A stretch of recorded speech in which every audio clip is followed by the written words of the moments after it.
President Castellanos, live stream is now in progress. You may turn on your mic and start the meeting. Also, I'd like to let the public know that due to technical difficulties, the camera in the boardroom is currently not working, and we'll work on it in the next couple hours. Thank you. Good evening and welcome to the April 19th, 2023 regular board meeting of the Capistrano Unified School District. The meeting is now in session and the time is 5:34 p.m. Please note that staff has pulled closed session agenda items 3A-1 ADR case number 20220520 and 3A-6 significant exposure to litigation. Mrs. Hayes, please call the roll. Trustee Bullicus. Here. Trustee Davis. Here. Trustee Jones. Here. Trustee Pritchard. Present. Trustee Hanachek. Here. Trustee Parham. Here. Trustee Castellanos. Here. Mrs. Hayes, before the board recesses to closed sessions, is there anyone that is here to speak to a closed session agenda? There are none. Okay, the board will now recess to closed session to address the following agenda items. A, conference with legal counsel, anticipated litigation, significant exposure litigation, 4 cases. B, conference with legal counsel, existing litigation, significant exposure to litigation, 2 cases, significant exposure to litigation, 1 case. C, conference with property negotiators, property Pacifica San Juan property South Transportation and Groundskeeping Facility. D, conference with labor negotiators, CUEA, CSEA, Teamsters, KUMA, and unrepresented employees. Liability claims, significant exposure to litigation, 3 cases. Public employee employment appointment principles, public employment and evaluation of performance, interim superintendent, public employee discipline dismissal release, significant exposure to litigation, 2 cases. The board will now recess to closed session. Thank you.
President Castellanos, live stream is now in progress. You may turn on your mic and open the meeting. Good evening and welcome to the April 19th, 2023 regular board meeting of the Capistrano Unified School District. The meeting is now in session and the time is 7:15. As a reminder, for Board Policy 9323, meeting conduct, requests to address the Board of Trustees will be accepted only until 30 minutes after the start of open session. Please note, we have Spanish interpreters attending this evening's board meeting, and they are available in the back of the room. Oral communication is an opportunity for the public to comment on issues that are not on tonight's agenda. Per board policy, the total time allotted for oral communication is 20 minutes with a maximum of 3 minutes per speaker. But the per speaker time may be less if there is a large number of speakers. Under California law, board members cannot respond to a non-agenda oral communication comments. Please note, if we have any students registered to speak this evening on any agenda item, we will hear them before any adult speaker when that item begins. Okay, Mrs. Rolls, please call the roll. Student Board Member Zhao. Here. Trustee Bullockis. Here. Trustee Davis. Trustee Jones. Here. Trustee Pritchard. Doesn't. Trustee Hanachek. Here. Trustee Parham. Here. Trustee Castellanos. Here. Okay, so tonight we have former Assemblyman Jose Solario in the room. So would you be so honored to lead us in the Pledge of Allegiance? It's a lot of pressure. Please join me in recognizing this magnificent flag and all the values that it stands for. Please join me. I pledge allegiance to the flag of the United States of America and to the republic for which it stands, one nation, under God, indivisible, with liberty and justice for all.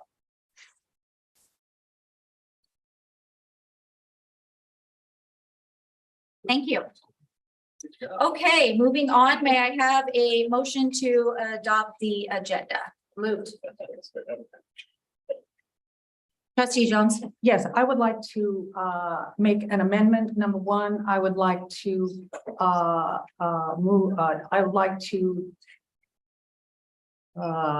table item 13A3 until the September meeting. And then, well, I guess that's it. Oh, and I would like to request that item 14A5 come to the front of the discussion item, action items.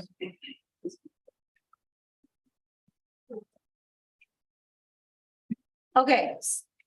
Yeah, I have a motion on I would Trustee Park. second that revised agenda.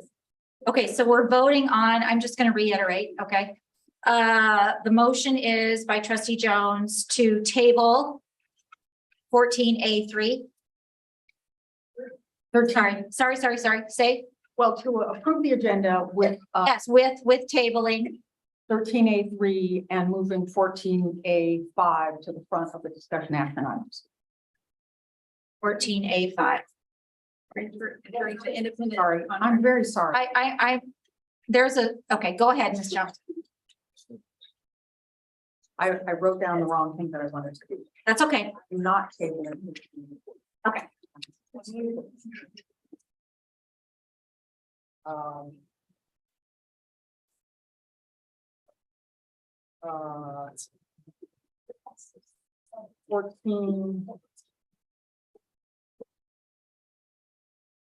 14A5 and moving 14A4 to the beginning of the agenda, of the discussion action item.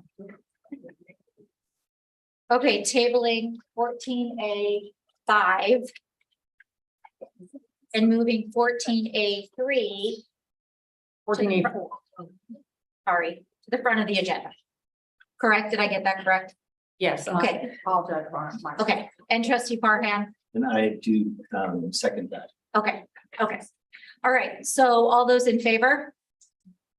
Aye. Okay, any opposed? Nay. Okay, so motion passes.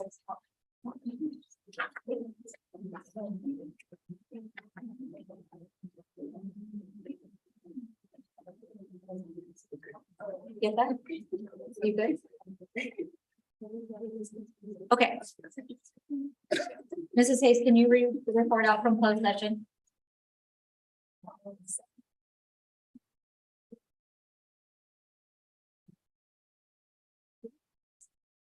On agenda item 3A, conference with legal counsel, anticipated litigation.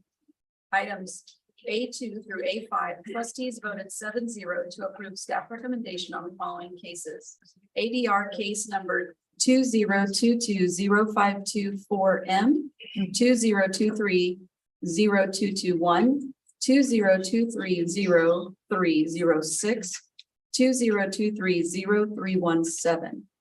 Agenda item A6 was pulled by staff. On agenda item B1 and B2, trustees voted 7-0 to approve staff recommendation on the following cases. OAH case number 2022040671 and case number 2022110790. On agenda item B3, trustees voted 7-0 to approve staff recommendation on the following case. Resolution 2223-21. On agenda item 3C, conference with real property negotiators, no reportable action. On agenda item 3D, conference with labor negotiators, trustees gave direction to staff. On agenda item 3E, liability claims, E1 and E2 and E3, trustees voted 7-0 to approve staff recommendation on those cases.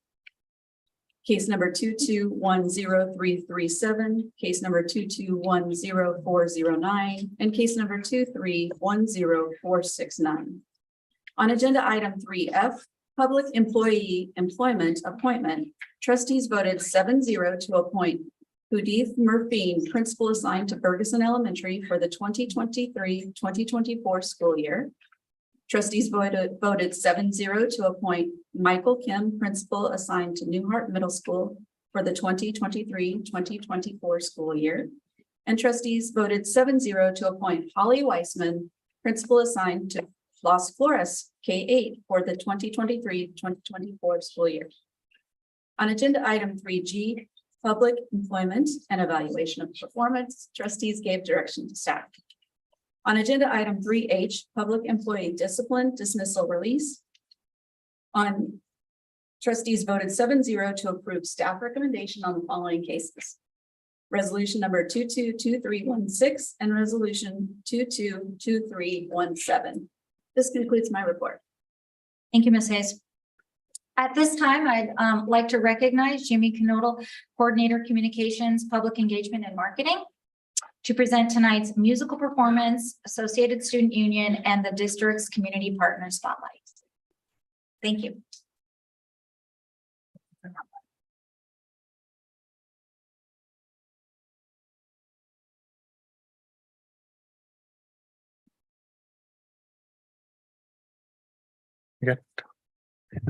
Good evening. Thank you very much.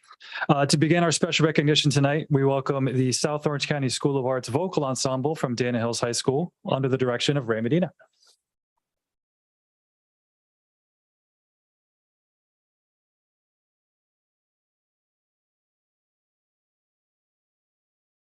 Well, good evening, everybody. My name is Ray Medina. How are you doing? We are excited and honored to be here with you this evening. It's especially exciting because I see so many of our fellow Dolphins, including our very own principal, Dr. Baker. Thank you so much.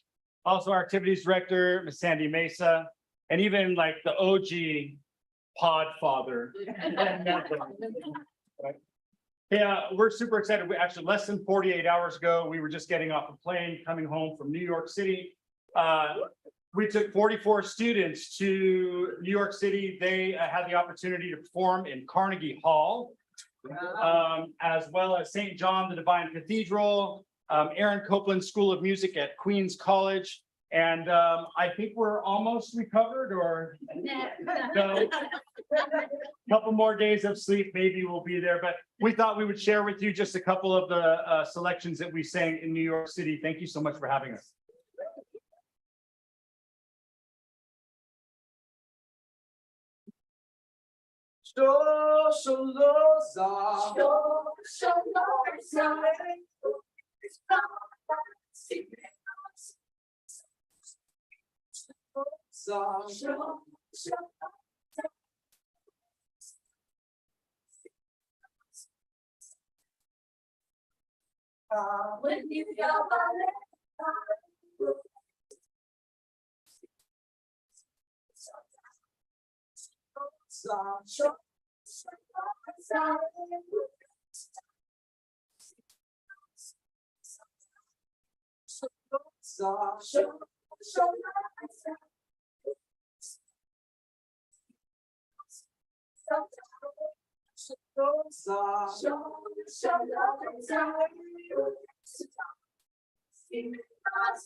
That's Piper Norton, our choir president. She's a human pitch pipe. Come on, right there. We can pipe it. One more time.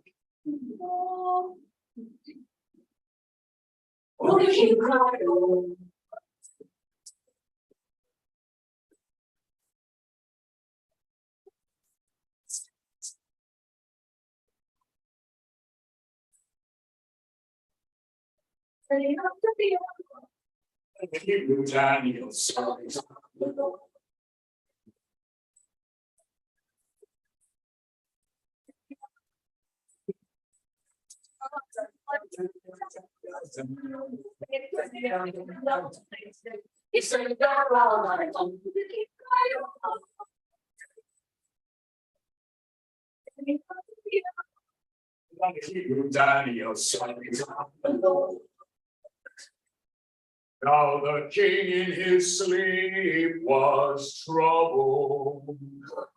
And early in the morning he rose. To find God had sent his angel. On the lion shore. The king cried, "Oh,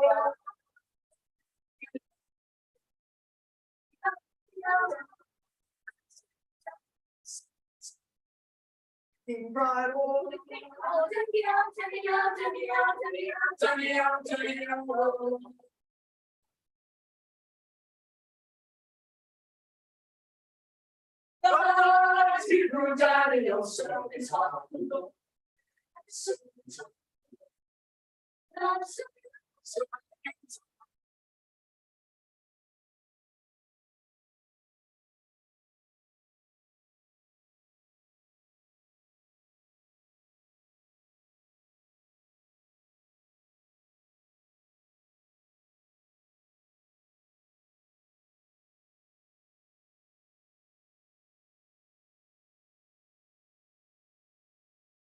Thank you so much for having us. And if you're not doing anything next Tuesday at 7 o'clock in the Porthole Theater at Dana Hills High School, we are having our spring concert. We would love to see you there. Enjoy the rest of your evening.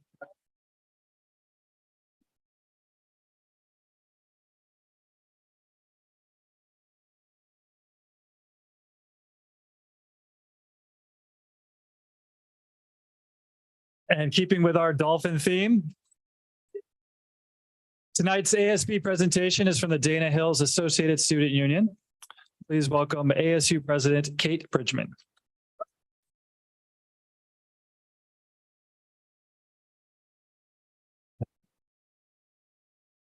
Hello and good evening, members of the board and those in attendance of the meeting tonight. My name is Kate Bridgman, and I am the proud student body president of Dana Hills High School. I'm so honored to stand before you all tonight and have the opportunity to share the greatness we've experienced this year through presentation created with a fellow Dolphin. First of all, I would like to mention that Dana Hills is a no place for hate trained campus. So everything we do at Dana is with goals of including, connecting, and inspiring students, staff, and the community. We at Dana believe that every Dolphin matters. Every Dolphin has a future, and there are no strangers, only friends we have not met. To contribute to the No Place for Hate lifestyle on the Dana Hills campus, this year we did Kindness Week and Inclusion Week. Both weeks consisted of dress-up days to represent different ideas, like we are all a team, and ended with activities like our Dana Games, which included our STEP students, as well as STEP students from other schools, playing games with each other while being cheered on by all of the students at Dana. Now, I would like to show you the student life at Dana Hills and how it contributes to the students feeling like they have a place here at Dana. First of all, we have our infamous homecoming at Dana. So picture to the left is our nominating for our top 15 students who are on homecoming court. And a picture to the right is some of the students who were a part of the homecoming halftime show at one of our rehearsals after school. Next, we have our booming club life at Dana. So we have over 75 clubs at Dana and a lot of activities that have to do with those clubs, including the Club Rush, which is the middle picture, and all of the four side pictures. This is basically where clubs get to put themselves on display and students get to see what they like about them. We also have intramurals at Dana Hills, which is sports that students can play if they're not part of sports teams at Dana, or if they are, give students a chance to be a part of something that's short term, and it's a good competition part of Dana as well. We also have our pep rallies, including our big pep rally, which is Clash Week. And at these, we have different social groups and other groups perform, like our drumline, as well as our social dance. And we have national anthem singers, and students get to play games as well. So it's a great way to get all the students out and kind of have a break from school and get to have fun. One thing we are very proud of at Dana is our pod squad. At all of our games, we do get very hype in the crowd and support all of our teams, whether it's football, basketball, volleyball, and a few other sports as well. Another amazing part of Dana is our social program, like the choir you just saw perform. There's a lot of different parts to SOCIA, and from each and every part, they're amazing. We have our production, we have our actors repertoire, our choir, our band, everything like that. One new thing we have at Dana that we installed recently is all of the bike racks in the student parking lot for the students who, for the students who can't drive yet. So it's a lot of space for them to put their e-bikes and other bikes as well. So it's like they're part of the student lot. And our amazing staff, of course, is such a big contribution to the student life at Dana. They get involved in every single dress-up day. They're always out and about on campus with a smile on their face. And it's a great way for students to want to get involved as well. So now let's look at the academic life and opportunities of Dana Hills, which present aid for each Dolphin's future. Up first, we have our elective fair, which is open to all students at Dana, and it basically puts on display the electives we have for offering at Dana that students can join, and it kind of gives them a taste of that, as well as the opportunity to talk to the teacher and students who have been in them. Another super awesome part is the field studies that Dana does, and it's through different programs. So on the left, I believe, is the Baja field study that our Marine class does. In the middle is a Monterey field study that all science classes are welcome to do. And on the right is our San Francisco field study that our HMO class just went on. Another important thing at Dana that is more of a recent contribution is our futurology program. So this year it's helped a lot with the seniors, whether it's applying for college or helping them decide what step they're going to take in the future. And it's been an important part of how students can kind of gear their future and what they're going to do with their life. And kind of along with that is our CCA classes that we have, whether it's classes on campus that are included in our program, which I wanted to point out, HMO, or other classes on campus, as well as classes after school at Capo, like the EMT. So students definitely love that, and it's an opportunity to get classes that you wouldn't normally have in high school. Another kind of new thing we have at Dana is our flex time, which is our intervention sessions. So this is a time for students to have the opportunity to not only speak with their teachers, but catch up in anything they may need in school. And it kind of gives them that, not only the break in the day, but to focus on what they need, but that extra time to get the help that they may need. Community is an important contribution to Dana Hills, and it's how we connect people with each other. So first of all, I'd like to point out the different history months that we do recognize at Dana Hills, whether it's making graphics like these and posting them on social media, or for Women's History Month, pointing out all of our women's staff and teachers who have helped support Dana Hills and doing special things for them like a luncheon.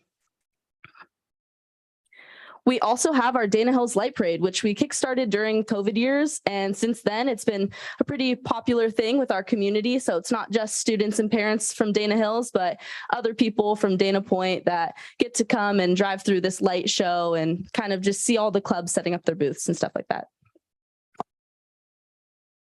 And then we have a huge part of Dana Hills. It's our nonprofit organization held within ASU. It's Kids Helping Kids. So through this organization, the students within it are able to go to our feeder elementary schools and not only tutor the students, but put on special exciting events for them around the holidays. And they also do donations. So on the far right, that's them doing a can drive where they're donating it to a food bank. And then these are just some clips from our Dolphin Experience video. Our Dolphin Experience at Dana is basically the event we put on for incoming 8th graders who are going to be freshmen at Dana. And it kind of gives them the opportunity to not only look at the campus, but talk to students in every single program and class at Dana, as well as connect with the teachers. So it's a good opportunity for them to kind of kickstart their Dana experience before they're even there. And another thing within ASU is our Prod Productions business. So what they do is set up dances and events for other schools, mostly Niguel Hills Middle School and Marco Forster Middle School, which are two schools that feed to Dana. So it gives them an opportunity to not only connect with the students, but also kind of give them a little taste of what events at Dana are like. And then this was actually last week. This is our Dana Games. So we had our STEP students as well as STEP students from other schools kind of compete in games and hang out with each other. And students from Dana were able to come and watch and participate and cheer each other on. So it was a great event that just really connected everyone. And even though it is the end of the year, we have more to come. And I would like to share with you to demonstrate that we fulfill our goals until the very end. So of course, we have coming up our main senior events. So graduation at the end of the year is definitely something to look forward to. But before then, we do have other various senior events like our picnic, our senior hypnotist show, which is coming up. So kind of just different events that seniors have to look forward to as the year is winding down. And then we have our stress relief week, which is a really fun thing we do at Dana. It's around the time of finals. We bring puppies and dogs from a nearby shelter community. So they bring those dogs by and students are able to come hang out with them. It's kind of just a nice thing for our students that they can enjoy before they go into their stressful finals. And next year will be Dana's 50th anniversary. 50 years of achieving our goals of including, connecting, and inspiring, making sure that every Dolphin knows they matter and that they have a future, making friends out of strangers, and pledging to keep Dana a no place for hate campus. Thank you.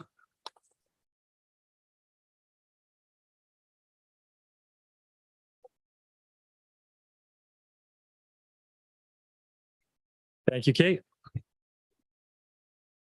Finally, we have a special community partner spotlight tonight, a presentation from the the Molten Miguel Water District. I'd like to welcome Board President Dwayne Cave. Very much. Okay, so we get this going. Very good. Madam President, trustees, staff, my name is Dwayne Cave and I serve as president of the Board of Directors for the Molten Miguel Water District, and we're very happy to be here today in front of you. We also appreciate all of Capistrano Unified School District's partnerships that we have with them and what we have done to save water and education programs that we have for everyone. Do we have the PowerPoint that?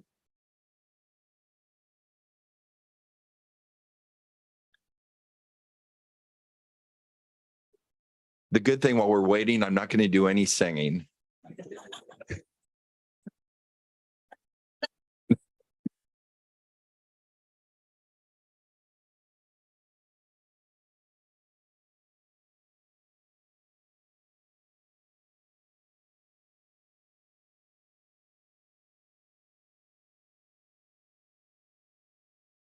Maybe tap dancing.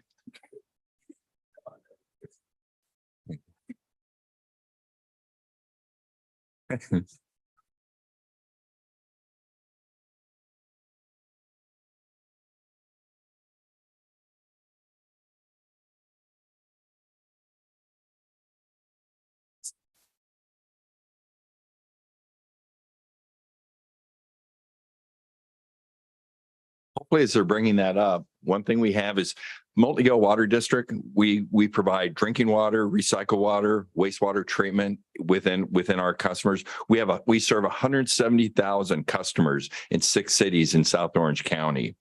We have 178 outstanding employees, and we have a 7-member board of directors, just like yourself. And today we have 2 of our board members that are here with me. We have Vice President Diane Rifkin, and we have Director Bill Moorhead. And here we go.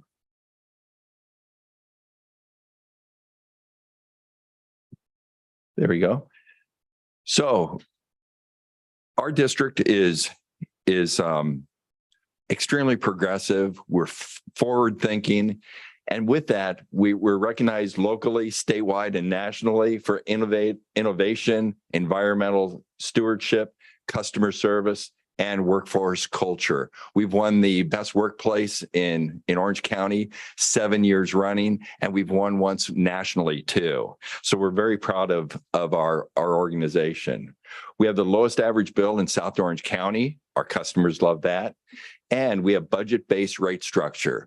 That really helps our customers because even during a drought, when we're asking our customers to reduce the use, because of budget-based rate making, we didn't have to raise our rates for our customers. So again, this has worked for us. It's worked for our customers.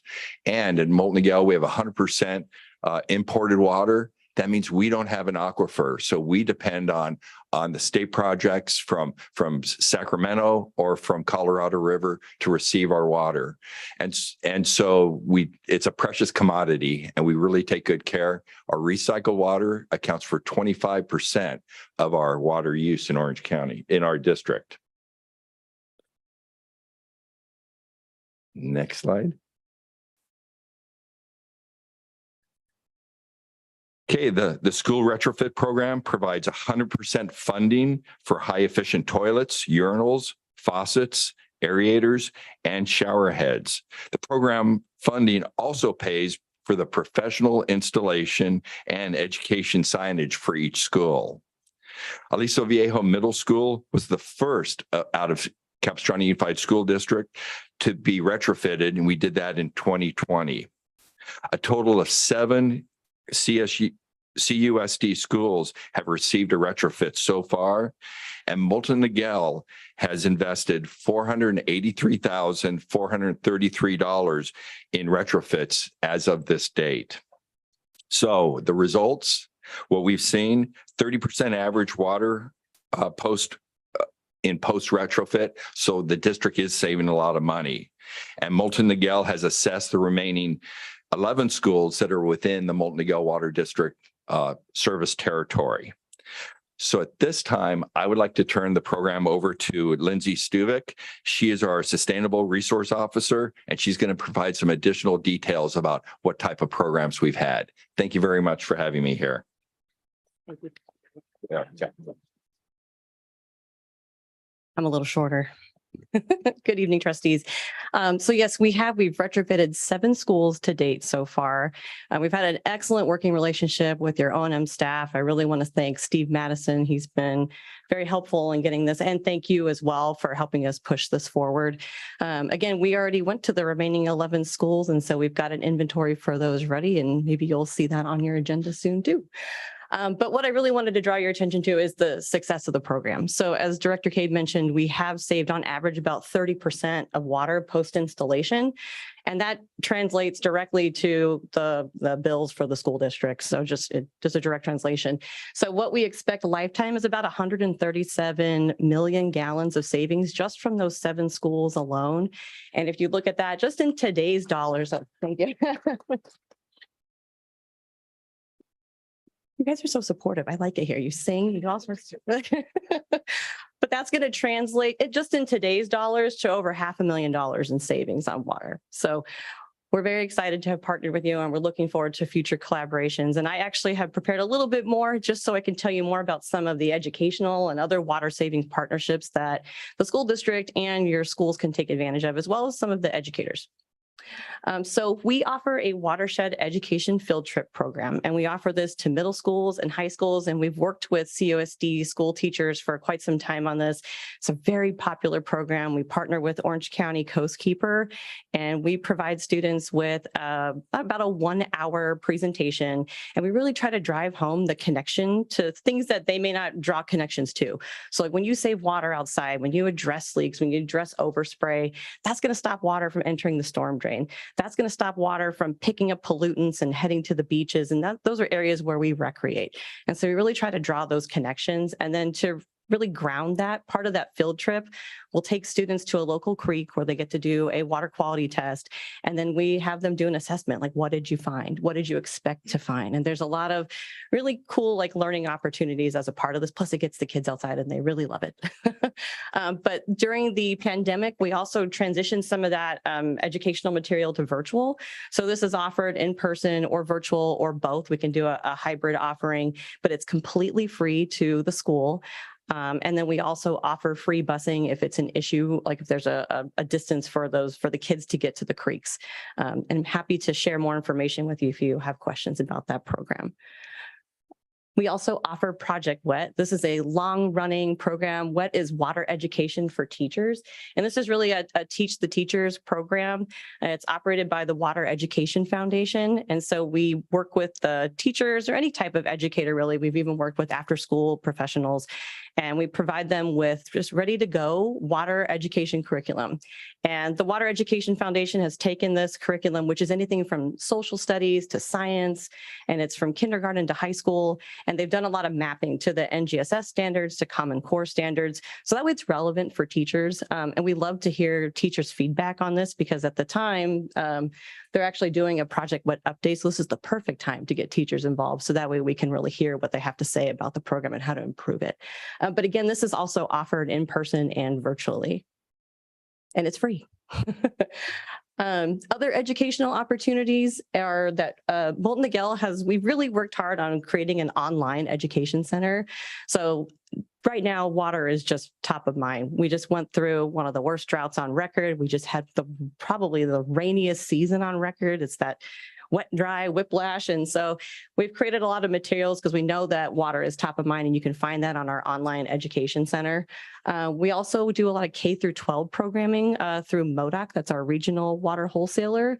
Those are free, like, assemblies for kids that are like grades 3 through 5. And we do other like grade specific education that align with NGSS and Common Core standards.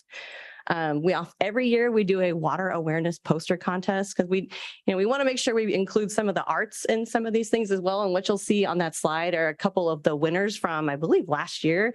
Had the most participation that we've ever had. And we've got some really incredibly talented students. You guys know, we just saw a wonderful, incredibly talented performance just a moment ago. And then we're also available to attend STEAM and STEM events. We're one of the only water districts that I'm aware of, not even in the state, that has a data science team on staff. And so we've done coding events and datathons, and we've brought that to students so they can see that this has an application in the water world and the utilities world. And then a few other, just briefly, water savings opportunities. Right now, public agencies, it's never been a better time to remove turf. There's a $4 per square foot incentive, as well as kind of a white glove service that the regional metropolitan water district is offering for public agencies. It's just a really good opportunity. If you've got that back 40 that you're not using and it's just filled with turf, there's an opportunity to transition it and even make it into an educational area. And then we also have a ton of other water savings rebates that are available to public agencies as well. And again, just want to thank you for your partnership. We really enjoy the school retrofit program. It's a great opportunity to save water and save money for the district and for the school district. So, thank you very much.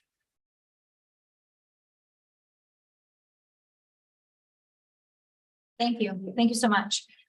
Before we kind of start our meeting, I just want to say thank you to Mr. Baker and Kate. Fabulous presentation.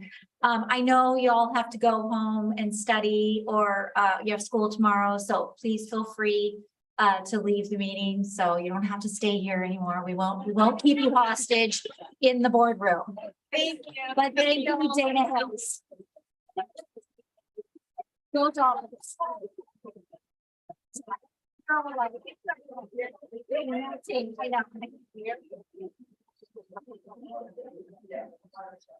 Oh. Board, would you do a photo while we're transitioning with the water district folks?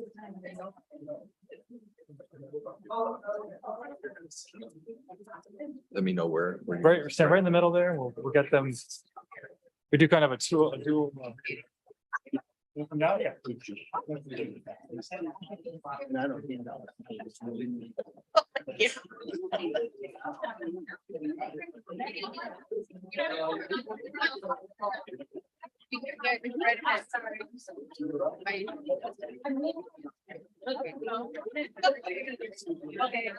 I'll get my car. Yeah, I'll get that. Oh, excellent. Okay, I'll make sure.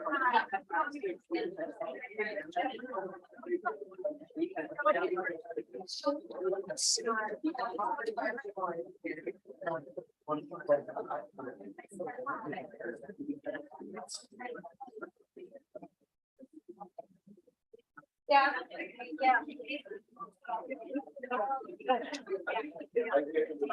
Yeah, we'll have to close it up a little bit, yeah.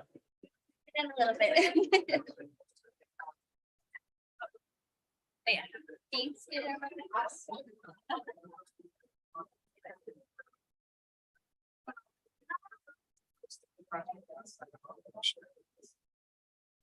Lisa, could you tuck in a little bit more there?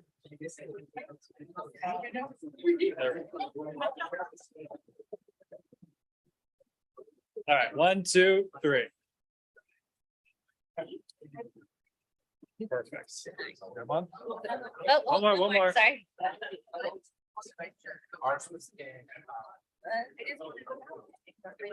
Perfect. Thank you.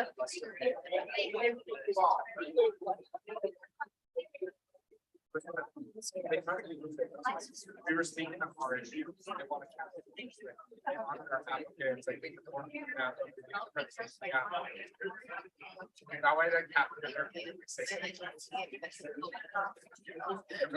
I feel like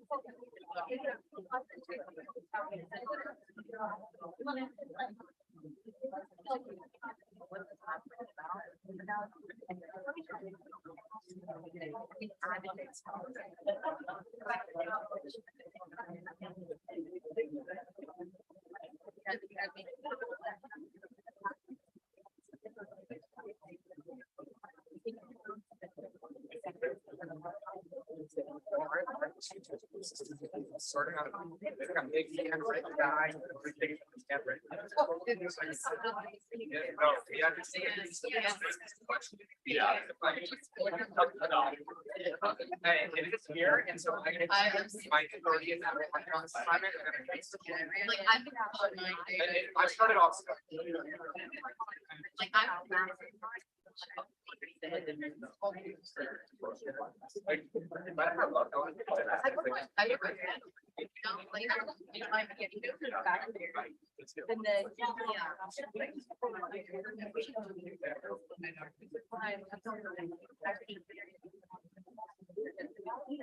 Okay, trustees, are we ready? Yeah.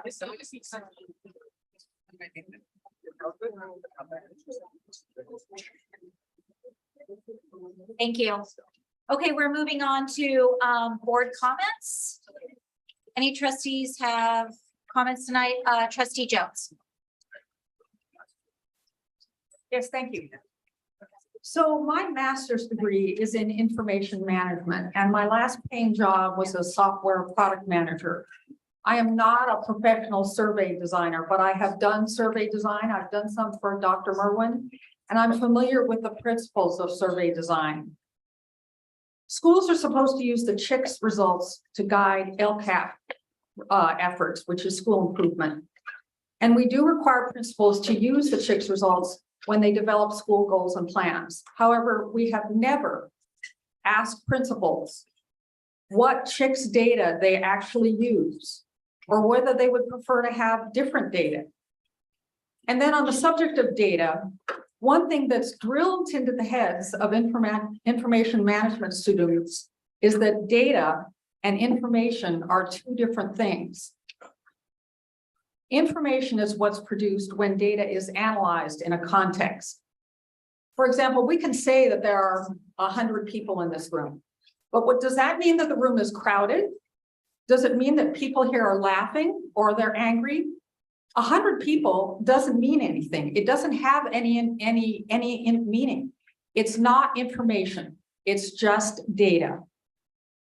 The CHICS survey provides data, and it's up to those who are using the data to analyze it in context and get useful information. Are we doing this? And if so, are we doing it with all the information we get from CHICS? The CHICS elementary core module is 78 questions. The middle school core is 132 questions. The high school core is 139 questions. One of the principles of survey design is to respect the time of your respondents. When we ask so many questions, are we really being respectful of our students and the time and attention we're asking them to give to the survey? With surveys this long, what percentage of students answer the whole survey seriously? There's a statement at the beginning of the elementary survey that says, your answers will help improve the school. However, we can't reasonably take action on every issue that every child brings up. So is that statement really true? Here's some elementary core survey questions. Do you get to do interesting activities at school? Are students treated fairly when they break school rules? If a child answers no to these, but nothing changes, how can we expect them to take the survey seriously and trust us? Are we really going to be able to tackle all CHICS survey issues in a year? Or should we be focusing on a few issues rather than shotgunning? CHICS is a shotgun survey. This is a shotgun survey. The middle school survey has more than 40 questions on vaping, drug, and alcohol and tobacco use. More than 50 for high school. Do our principals really not know whether this is going on, particularly vaping? We were doing drug and alcohol and tobacco programs since before the CHICS survey existed. Would we stop doing them if we didn't have this data? We recently learned that WestEd, who makes the CHICS survey, decided to allow districts to change or eliminate some questions for a price, probably because they started getting pushback on the length of the survey. I'm not expecting answers to these questions I've just asked, not tonight, but we should be asking ourselves these questions, and the answers should guide us in deciding whether to better focus our surveys and whether use chicks or something else. The LCAP survey has been tabled to the September board meeting, which means that looking at the LCAP survey process must be one of the first jobs of the new CUSD superintendent, insert name here. As I've indicated, I have a number of questions and I have concerns about the survey, and I do not intend to let this go. I want to be very clear, I am not letting this go. But since time will be short for our new superintendent, our staff is going to have to start gathering information soon. I hope all trustees will pass their input along to staff, so they'll be able to impress their new boss with the great information they've already gathered. Again, this item is tabled to a date certain, the September board meeting. It is not going away. Thank you. Any other trustees have comments? Trustee Bolkus?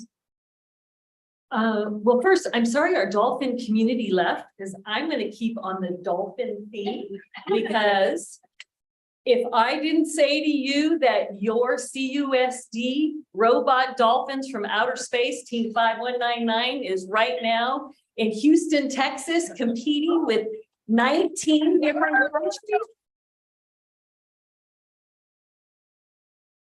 Just to give you a quick example, Turkey, Mexico, Brazil, Israel, Chinese Taipei, Dominican Republic, Netherlands, India, Poland, France, Japan, China. Our kids are getting the opportunity to engage with these other kids in such an exciting way. So I will be live streaming all weekend long.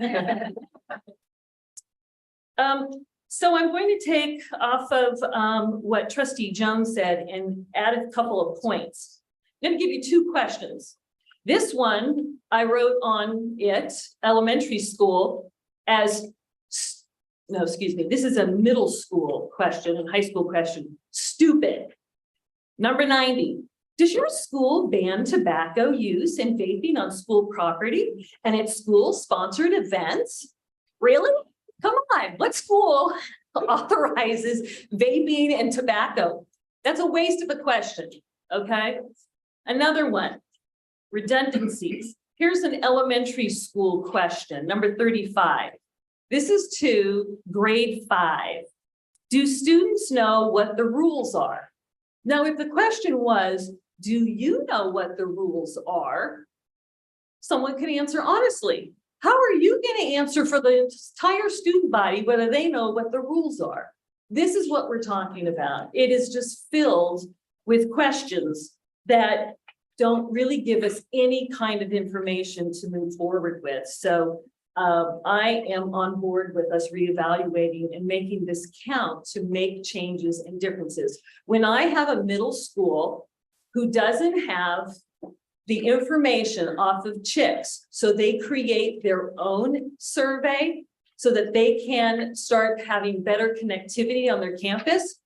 I'm saying, what are we spending the money on chicks for if they're developing their own? These are the things, and this is why we're bringing it forward. So a couple lighthearted things. I was at Bathgate this morning, elementary school, for their spelling bee, and for 3rd, 4th, and 5th graders. It was quite fun. And there was one word that seemed to trip up our 4th and 5th graders. And it seems to be in the sense of silent consonants that start words, and the word gnaw. And that always wiped out the students that came up to try and spell it. They didn't catch the silent G. Or in the word wren, the silent W for the brown singing bird. So it was quite fun. And tomorrow I'll be back at 1 o'clock for the 3rd, 4th, 5th grade finalists, so that they will be honored on Friday flag ceremony for the winners. I also had a good time Monday morning as I was invited to Arroyo Vista Middle School for their career day. And I was like, oh, great, I'd like to come and see. And then I was asked by Lindsay Morris if I'd like to set up a booth. So I thought, well, what's the typical question? what does a school board trustee do? So she then shared with me what some of the respondents did. They had little sheets of paper and they went around and they asked the different people of their careers. And I thought I would just share with you the fun, because this was 6th, 7th, and 8th grade. Couple responses. I would enjoy being a school board trustee because I get to run all of the schools. I'm very focused. I want to make sure to have good leaders. I love numbers and I would get to work on the budget. I would not enjoy being a school board trustee because it's a lot of pressure to always make the right decisions. So I just thought that that was kind of fun and I wanted to share that with you. I enjoy being at the school and engaging with the students. And I will leave this off with, as you saw the performance tonight, that is one of the funnest parts of, I feel, my job is in springtime is all the performances of what the students have been working towards. The choir concerts, the orchestras, the band, the choir, the plays. Mary Poppins at Capo Valley High School was phenomenal. And when Mary Poppins on our stage at Capo actually flew across the stage, the students and the audience just erupted. They didn't know that they had that ability on our stage. It was just so great. And tomorrow night, I look forward to going to San Juan Hills High School for Chicago. So there, you don't have to go to Sagerstrom. Just go to your local high schools and middle schools. Come check on that concert on Tuesday that Ray Medina mentions.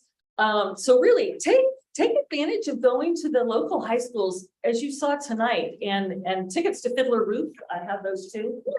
These kids are just absolutely talented. So I leave you with that. Thank you. Thank you. Any other trustees? Trustee Parham? Thank you. I want to just thank the Ladera Ranch Civic Council for hosting an event on I think it was Monday, where they invited our supervisor, Katrina Foley, to come speak with us, answer questions. Most of the dialogue was around what the role of the supervisor is, especially in the unincorporated areas, which is Ladera Ranch, Rancho Mission Viejo. She's kind of like the mayor if we were to have one. But really what we were excited about is her willingness to engage and put together with this district, as well as perhaps the Chamber of Commerce and LARMAC, put together a team that could come up with an MOU, a memorandum of understanding regarding e-bike supervision. But I believe we're going to push that a little further and talk as well about funding SROs and additional supervisors on our campuses within that unincorporated area. Because with the cities that we have within the district, we can work directly with those police departments, but with the unincorporated areas, we don't have that luxury. We need to work with the sheriff. And that's where the supervisor's help is going to be instrumental. So I look forward to seeing staff put together an MOU with the county and those other groups. And I also look forward to kind of an update on for the board, perhaps in June or whenever staff is ready, just to talk about school safety in general and some of the things that we can do going forward. So we'll be talking more about that, but I thought it was a very helpful meeting. Thank you. Any other trustees? No? Okay, at this time, I'd like to recognize, sorry, Trustee Davis. Well, first one, a little disappointed that we just pulled agenda item 14A3 because obviously there's much discussion to be had with Trustee Jones and Trustee Bullock mentioning just a few things. So there's so I look forward to that discussion in the fall, but I wish we were having it now because I think it's important. And I do think that the surveys are far too long and I don't think it's necessary. And I think to their points, it's not taken as seriously and I spoke with parents, students, administrators that we administer these tests to students, to parents and to administrators. And not a one in any of those categories said that they thought that the length was appropriate. And I do think when it's too long, it's too long. And that is when you get answers that are not accurate and will not be a benefit to what we need to do with that. I had a couple administrator, parents, teachers, and students that all said, some that said they didn't finish it, some they said that skipped around and then just started filling in the bubbles. So I think it's important. I'm in favor of surveys, and it indicates things that we're doing well, things that we need to work on, and identifying certain needs. So I'm absolutely in favor of surveys and things that we need to do with that. The high school and middle surveys are identical with the addition of just 11 questions for high school that have to do with drug areas, pardon me. Yeah, tobacco and drugs. So there's a need for us to look into it. There's a need for us to search out what other districts are doing. There are districts in Orange County that use other surveys. There's districts within all of California that use other surveys. So it's not the one and only survey that we can do. It does connect to the California State Dashboard. But there's things that we need to do. So I'm looking forward to that conversation in September. And then in regard to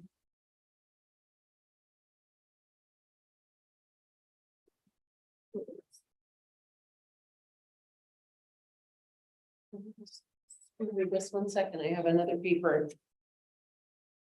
At our last board meeting, I said I would bring back a letter of opposition to the board for approval for AB 659, the HPV bill, that it has been rewritten and thankfully no longer affects K-12 schools. So it's not on our board meeting agenda. And then in regards to AB 1078, the bill that would require the state board to develop a policy for local educational agencies to follow before removing any instructional materials or ceasing to teach in a curriculum, which in essence would prevent local control over books, curriculum. It's been pulled by the author and to be amended. There is a deadline of June 2nd, the last day for each house to pass bills introduced in that house. I recommend CUSD board write a letter of opposition to AB 1078 because it takes away local authority over curriculum. And as a local board, that's something that we have control over. And I don't want to lose that local control. I think it's really important.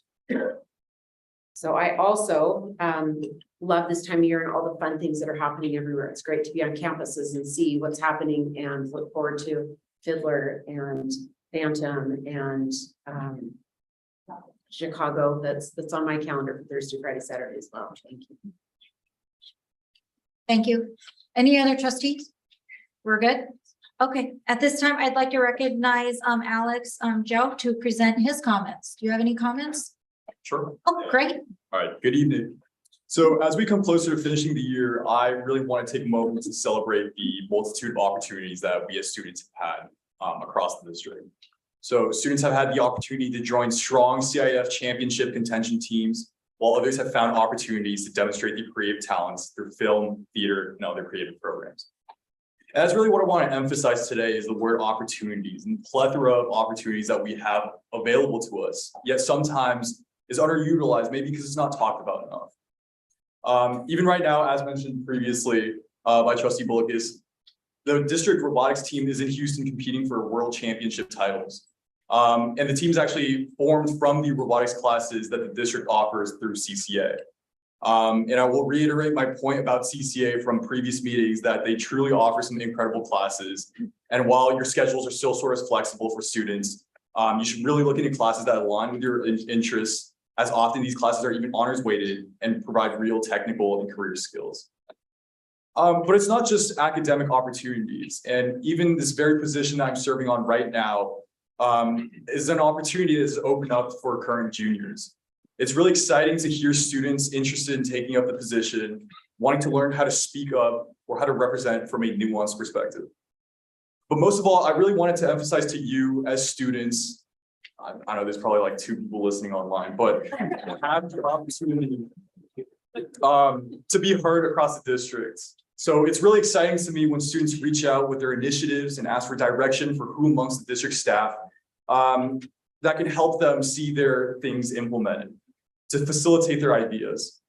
The opportunity to create change and facilitate a plan you want to see implemented is only one email, direct message, or even text message away. And I'm just going to plug the student board member Instagram another time. It's at CUSD SBM on Instagram. Feel free to reach out anytime. And I've made simple guides for how to understand board meetings and how to take advantages of these opportunities you have around you to make an impact. Thank you.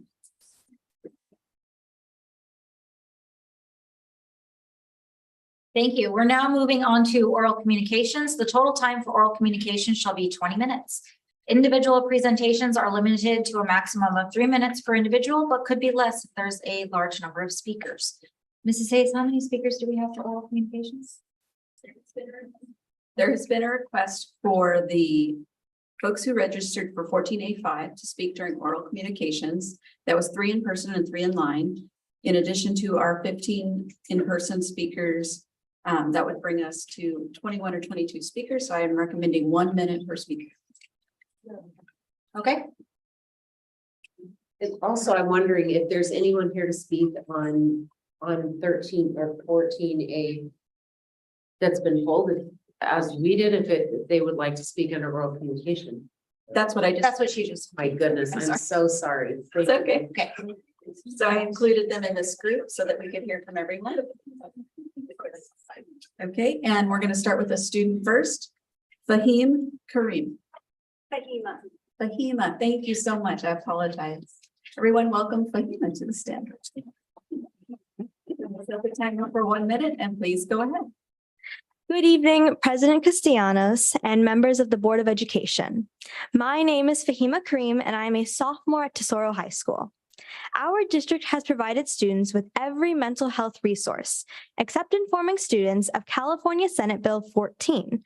SB 14, which passed in 2021, mandates that student absences for mental health are treated equally as those for physical health.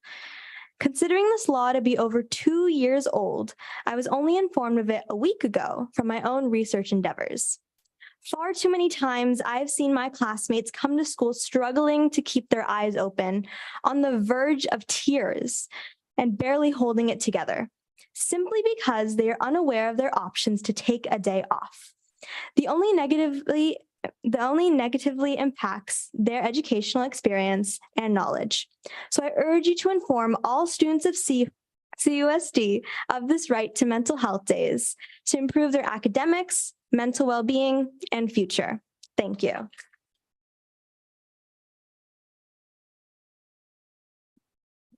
Our next speaker is Katie Anderson. And while Katie Anderson comes forward, I'm going to call the next 5 speakers behind Katie.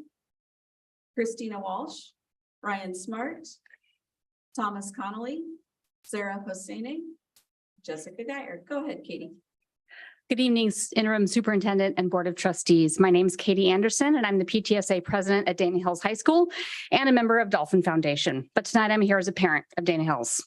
I was excited to hear about the anticipated approval in late May of the Dana Hills building plans by the Division of State Architecture. I hope this building is just the first of many more desperately needed improvements for our facilities at Dana Hills. Our dedicated students, staff, and teachers deserve to attend school in buildings that are not only safe, but inspire curiosity and learning. Our swim and water polo teams deserve to compete in a pool that is well maintained and properly sized to allow our school to host our district championships. Our social students deserve to have a theater that reflects our community and city's commitment to performing arts. I look forward to watching the groundbreaking for our new building and supporting the Toll Brothers Victoria Boulevard Apartments project, which could help provide $40 million for Dana Hills. And finally, I'm committed to educating our community about how this first phase of our master plan will help us shape our future. Thank you.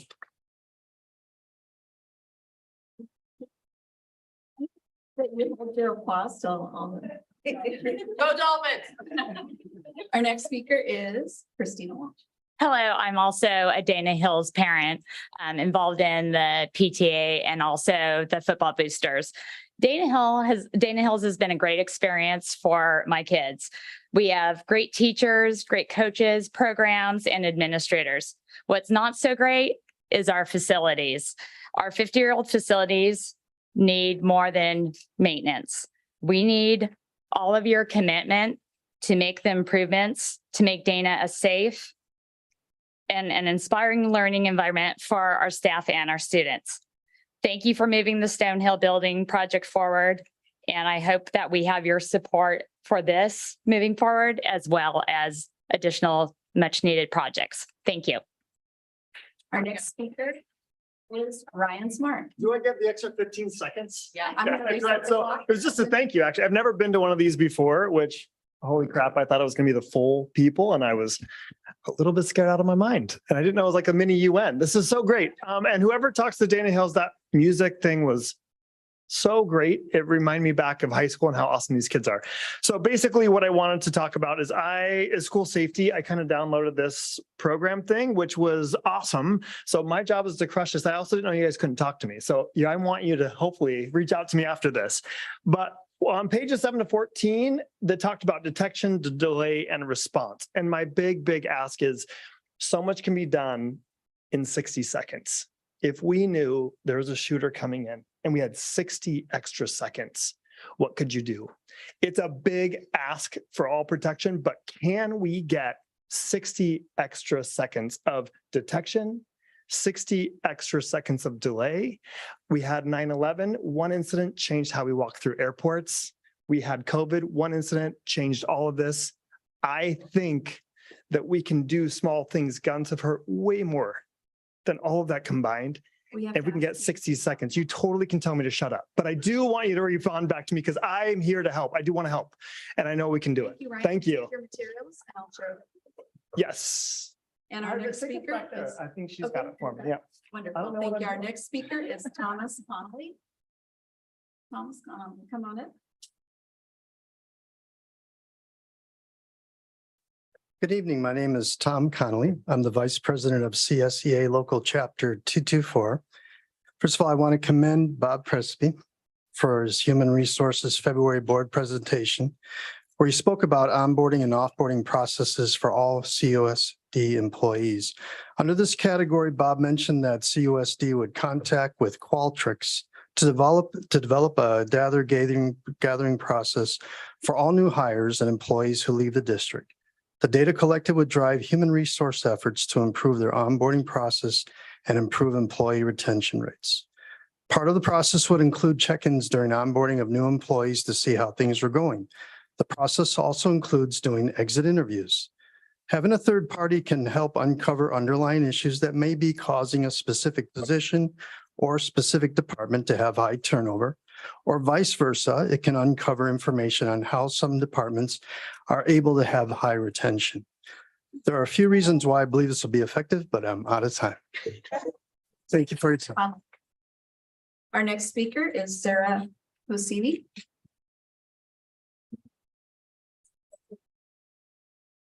Good evening, distinguished board members. My name is Sarah Hosseini, and I'm a teacher and ASB advisor at Aliso Viejo Middle School. Here with me today is Larissa Martis and Nadine Almanza from Don Juan Avila and Fred Newhart Middle School. We wanted to take this moment to show our kindest appreciation to trustees Lisa Davis, Julia Bulakis, Gila Jones, and Amy Hanachek for attending the California Association of Directors of Activities, or CATA State Convention in March. We would especially like to thank trustees Bulakis and Davis for speaking with us at the conference. Student activities is the heart and soul of our campuses. As middle school activities directors, we are passionate about getting all of our students engaged and providing the best activity programs to all of our students. At the same time, we are also passionate social studies, math, and physical education teachers. We hope to continue working with all of our board members in an effort to make our campuses student-centered, full of creativity and engagement. Thank you for the opportunity to speak tonight. This is, I just want to remind sorry, Jessica, 1 second. I just want to remind speakers that even though you run out of time, our emails are on the website. So please reach out through email and get us your information so that we can return that response. Thanks. Okay, go ahead. Sorry. Good evening. Last Thursday around 12:10 p.m. when I was working the front office at San Juan Hills, a radio call came in from our campus supervisor, Miss Brooke, that an unknown person was making their way onto campus, belligerent and refusing to comply with her request for him to stop.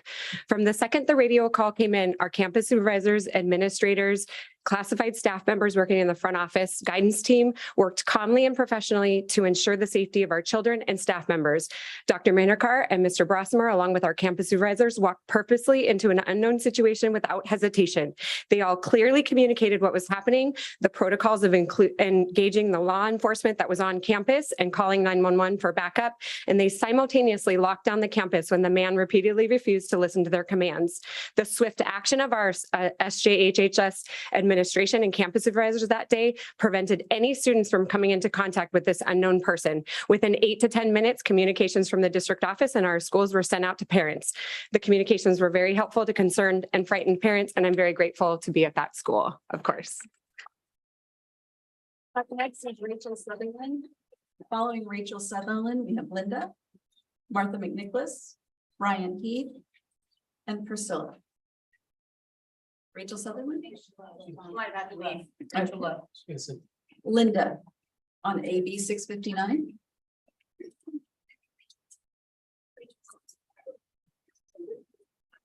Okay, board members. Last month, we heard how harmful and ineffective the HPV vax Gardasil is. AB 659 has since been amended to not mandate the HPV vax for 8th through 12th. It was amended to say that just expected prior to going to college. In my limited research, I've learned that this expectation will be delivered in writing to the students in school and the parents multiple times prior to graduation. Expected versus mandated is intentionally misleading verbiage. This could be construed as targeting vulnerable students. That would be 12 years old and older students that their first language is not English, could be a student with an IEP or a 504. Nefarious, I would say. This bill is a marketing program for an optional dangerous drug. I respectfully request that you seriously consider writing a resolution declaring our tax dollars will not be used to market this to our students or parents. Thank you. Next up is Martha McNicholas.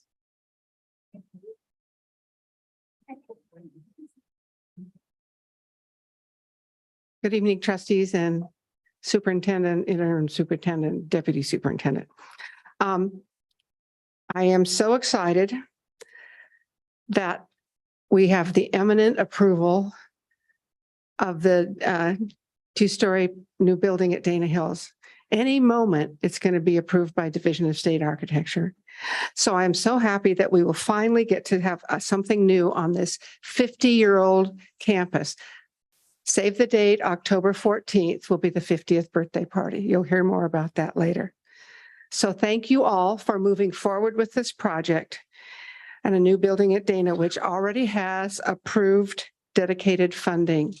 This hopefully will just be the first in many improvements and modernizations at Dana. Thank you. Next up, we have Ryan Heath, and following Ryan, we have Priscilla. Following Priscilla, we have Shannon Kurtz. Following Shannon, we have Gail.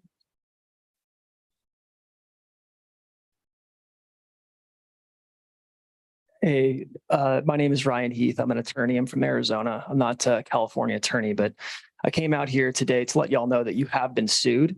That happened just a few months ago here in federal court. There's a young girl here, first grader, a couple of years ago, that was forced to apologize because she made a painting that said all lives matter. And unfortunately, instead of taking the complaint seriously, this school district bullied that family to the extent that they had to move across the damned country. And so you can expect more tort claim forms. You can expect more lawsuits because the damages just stopped. And that little girl, the damage that she experienced, that's going to last the rest of her lifetime because you humiliated a child for expressing the view that her friends had the same level of importance as anyone else. What's wrong with you? It's disgusting. Our next speaker is Priscilla Juan. Priscilla. Priscilla's not here. We'll move on to Shannon Kurtz. Good evening. I'm also here to address California Assembly Bill 659, the HPV bill.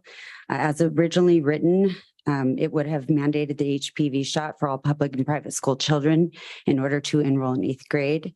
The mandate has been defeated. However, as of yesterday, there is still very concerning language within the bill that is misleading and confusing to parents in California. An amendment within the bill states that districts are required to send out a letter of expectation for the HPV vaccine. Essentially, it will function as a mandate letter to inform parents that don't already know or understand that it's not state mandated. It is common knowledge amongst middle school parents that it is a requirement for 8th grade enrollment. I was one of those parents 4 years ago. Yesterday, an Assembly Health Committee hearing was held where the author of the bill was asked to include expected, not required in the amendment. Bottom line is that it'll be left up to each district to formulate their own letters. Please make it clear to parents that it's not mandated. Thank you. Speaker is Gail. Gail was here to speak tonight on healthy kids. If she is left, we'll move on to Eva Harrison.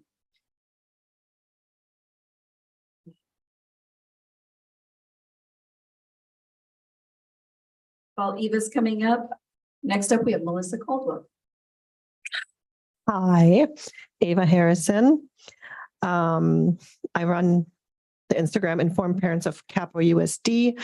I've had a couple of parents reach out recently in regards to the school safety, because everything that's been going on in our district and across the country.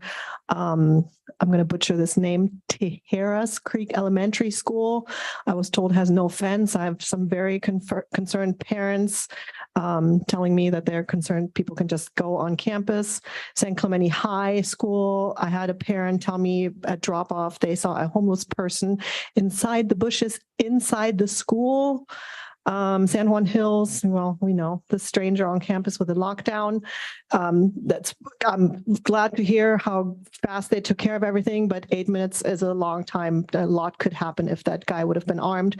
Regardless where we stand on any of the debates, whether it's gun control or mental health crisis, we need to do something now to protect our schools. And what are we doing? Thank you. Next up, Melissa Caldwell. Following Melissa, Amy Baxter. Hello, my name is Melissa Caldwell. I'm Vice President at Dana Hills High School, but I'm speaking here tonight on behalf as a parent. First, I'd like to say that I'm here on a very positive note. So thank you so much for moving the process forward in regards to our new building. We're super excited for the ground to be breaking. And to quote Dr. Baker, it's the first domino piece for the community to see. As a parent, and I know that other parents will also continue to reach out to the community to educate about the Toll Brothers and the $40 million potential that we have for Dana Hills. We have the most robust programs. We have amazing administrators. We have amazing high levels of academics. We would just like for our facilities to also be to that caliber. I feel that the Dolphin students deserve that. And to quote our Dolphin motto, we want to continue to connect and aspire. And I think that with up-to-date 21st century facilities, we will be able to do so. So thank you so much for all of your support. And we want to continue to support Dana Hills High School. Thank you. Amy Baxter. Amy Baxter lead. So we'll move on to Paula. Paula's not here. We'll move on to Katie Crockett. Katie Crockett. Oh, yes. I'm sure I saw you. There you go. Hello. I guess I'm in this item because I had originally signed up to speak on the California Healthy Kids item. I'm glad to hear that it's been removed. I feel like we've discussed this many times before. And when it comes back in September, I will be anxious to hear everyone's ideas of what they believe would be better and what research that is based on. Thank you. Next, we'll go to our online speakers. We have Michelle Colosso Campbell. Hi from sunny Sacramento. So the California State PTA Convention starts on Friday morning.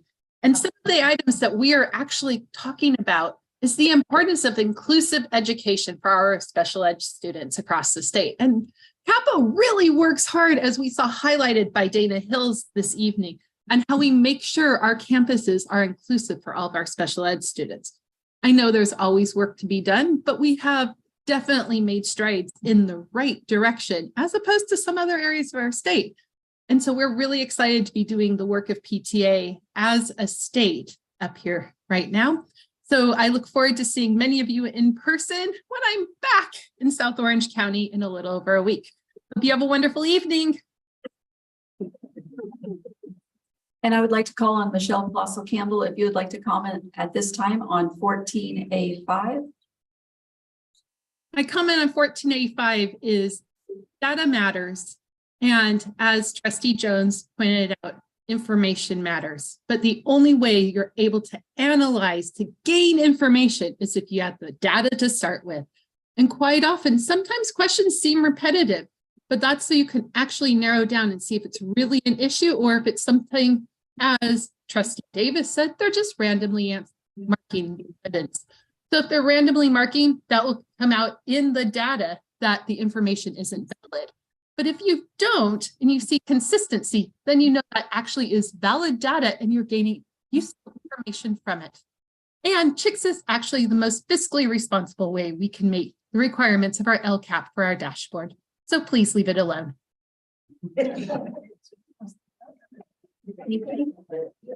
I would just like to acknowledge that two speakers, Christy Cornwall and Marcy Mednick, signed up to speak on 14A5 online, and they are not with us at this time. So that concludes oral communications.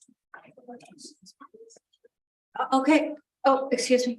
I think I have a card in there. They asked to Jean for 14A5. You do. I called you earlier. Please come forward. Oh, reset the timer. I apologize. I'm sorry. Well, hello, board. I look forward to September when you can address the Healthy Kids Survey. It's interesting that it's named Healthy Kids Survey. I have some objections, and mainly it concerns the whole gender aspect of it. There's a question on there that suggests that is question 4. Some people describe themselves as transgender when they think or feel their gender is different than the sex they were assigned at birth. Are you transgender? I mean, that's a loaded question. There's a lot to unpack in that. And it's just because somebody feels, I mean, it's huge. And they're actually suggesting that somebody could be transgender. That there's long-term consequences for people that try to change their sex. And I really object to that kind of indoctrination, especially from an institution. Thank you. Thank you. And that concludes oral communications. Thank you. Okay, we are now moving on to consent calendar. Please note for board policy 9323 and in accordance with the law, the public has the right to comment on any consent item at the request of any member of the board. Any item on the consent agenda shall be removed and given individual consideration for action as a regular agenda item. Each speaker is allotted 1 and 3 minutes per item, depending on the number of individuals presented requests to speak. Mrs. Hayes, do we have any speaker cards for consent calendar? We have 3 speakers tonight on consent, to 3 people in person. Okay, Jessica Geyer, Greg Young, and Michael McConnell.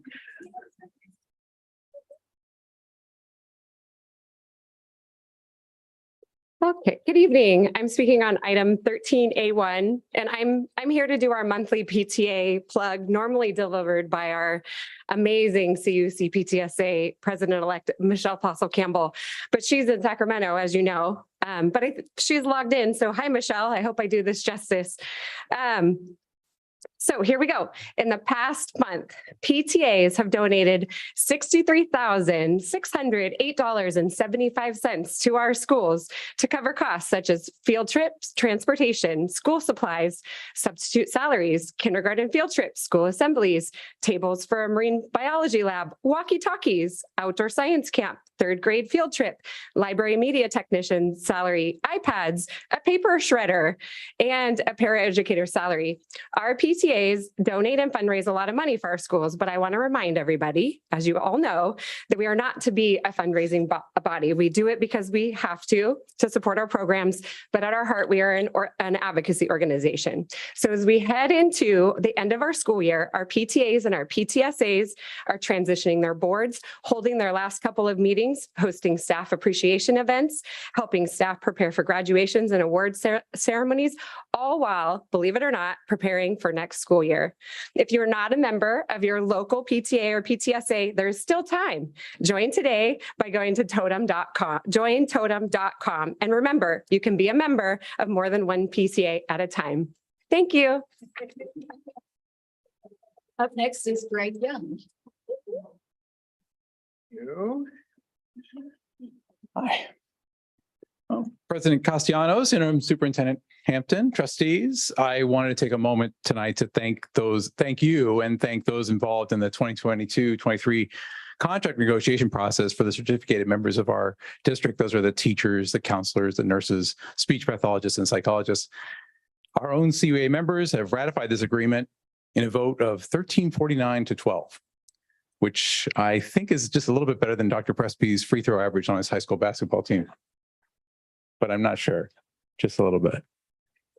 So, and I wanted to thank the members of both teams. So first of all, the CUA team, we had Mark Quest, who's a middle school teacher and social studies teacher at GJAMS, Gianna Kuhn, who's an elementary school stars teacher at Wood Canyon, Angela Rinke, who teaches at the STEPS program at Dana Hills High School, and Jen Vega, who's a middle school math teacher at Arroyo Vista, and also our CUA second vice president. For CUSD, I do appreciate the leadership and collaboration with Dr. Bob Presby. Thank you. And his team, which consists of Assistant Superintendent Philippa Townsend. Thank you very much. Principals Melissa Schaefer from Chaparral, Kat Thompson from Marco Forrester, and Dr. Brad Baker from Dana Hills High School. And I appreciate the clerical management of Carrie McDade, too, who worked with all the documents during our proposals. I feel that the process was really collegial. We had great discussions around evaluations, transfers, leaves, and of course, salary and benefits. For people who are unfamiliar with the process of contract negotiations, it always seems like it takes a great deal of time. And I do understand that, but I can assure you that great conversations are occurring. And it was clear that the intent of both sides was to come to an understanding of each other before coming to any agreement. And as I often say, Rome wasn't built in a day. And if it was, I want the name of their contractor. So we hope that tonight you'll also vote to ratify the tentative agreement. And we look forward to getting started quickly on next year's negotiations by sunshining our interests within 30 days of ratification. Thanks.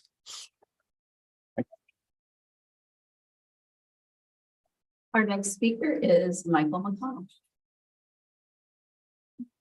I don't know if I should sing for you guys or not. My name is Michael McConnell. I'm a paraeducator at Moulton Elementary. This was not a planned job, but you know how to make God laugh. You make plans. So it's been a great service of mine to be a paraeducator there. I speak on behalf of paraeducators and the current contract that we are under. 35 years ago, my family took legal guardianship of a severely disabled boy through the foster care system. At 35 years of age now, he's only been able to hold 2 jobs, and he is 4 to 5 months in bagging groceries at Vaughn's. This is actually very exciting for our family, but I was a little shocked to find out that he's actually making more money hourly bagging groceries than I am as a paraeducator.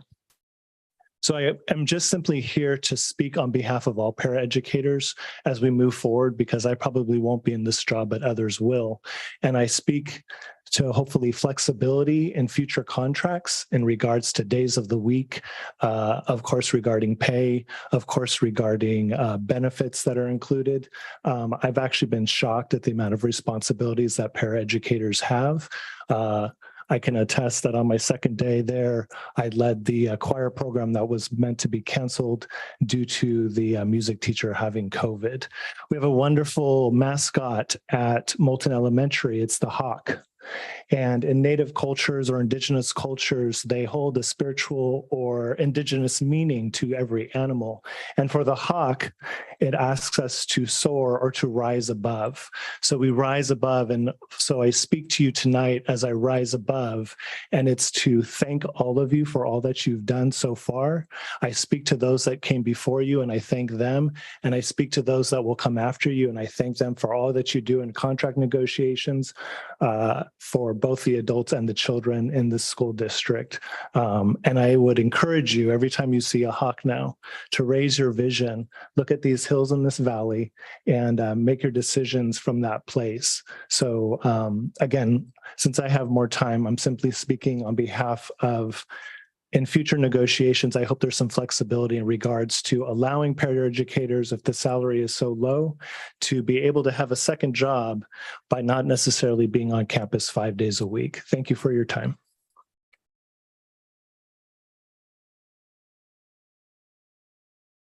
That concludes our speakers for consent. Thank you. Do we have any trustees that have any consent items they would like?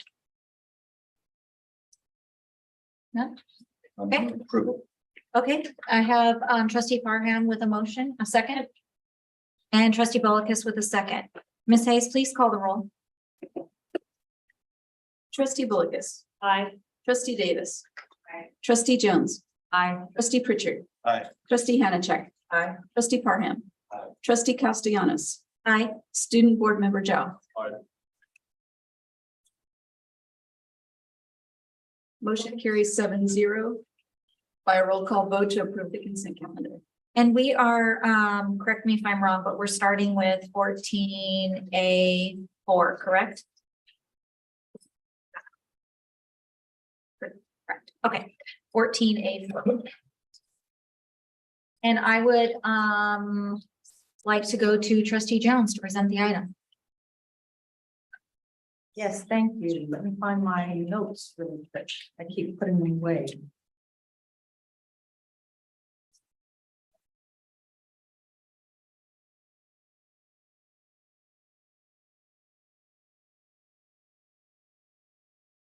Well, I apologize.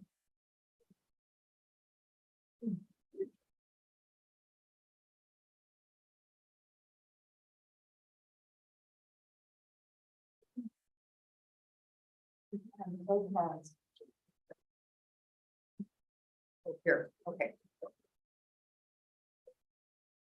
So you may have heard the statement that sometimes attributed to Captain Bligh in Mutiny on the Bounty. The beatings will continue until morale improves. A similar statement has been attributed to the U.S. Navy handbook. All shore leaves are canceled until morale improves.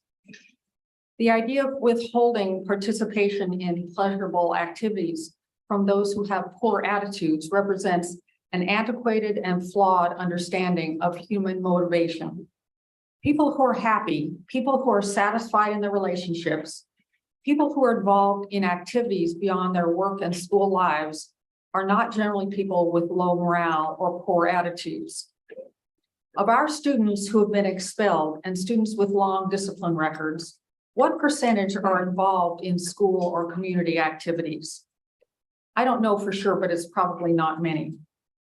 Of our students with excessive unexcused absences or very low grades, what percentage are involved in school or community activities? Probably not many. The beatings will continue until morale improves. So how does restricting students with low grades from participating in school activities make them happy? How does it motivate them to get better grades? How does it motivate them to want to come to school? I don't believe it does. I believe students with low grades are precisely the ones who need to be encouraged to participate in activities. As long as the beatings continue, morale will never improve. So I found out when I was at the CATA convention that we have a board policy that says that students with grade point average lower than 2.5 cannot participate in some activities. And I thought that was really wrong. That students, and again, I think it is a flawed understanding of human motivation. Students who are happy will get better grades. Our students who are getting poor grades are not unintelligent. They're not lazy. They're not interested in school. They're not interested in school because they're not happy. They're not happy because they're not involved in school. We need to get them involved in school. So I found that board policy with the help of Mr. Nedler, and I revised it, and I have the revisions here on the agenda tonight that eliminate the grade requirement so that we can allow students to participate in fully in activities. And I think that it's going to mean that they will be happy and they will come to school more and they will get better grades. And they will probably not have as many discipline problems from them. So school involvement is very important, and we cannot lock people out of school involvement because they are not happy. We have to make them happy by letting them be involved in school, and then they will do better. So with that, I guess, I don't know if we have any speakers, but then we can have, I guess, the board discuss. Yeah. Ms. Hayes, any speakers for this? One speaker this evening. Okay, Nedler, Ken?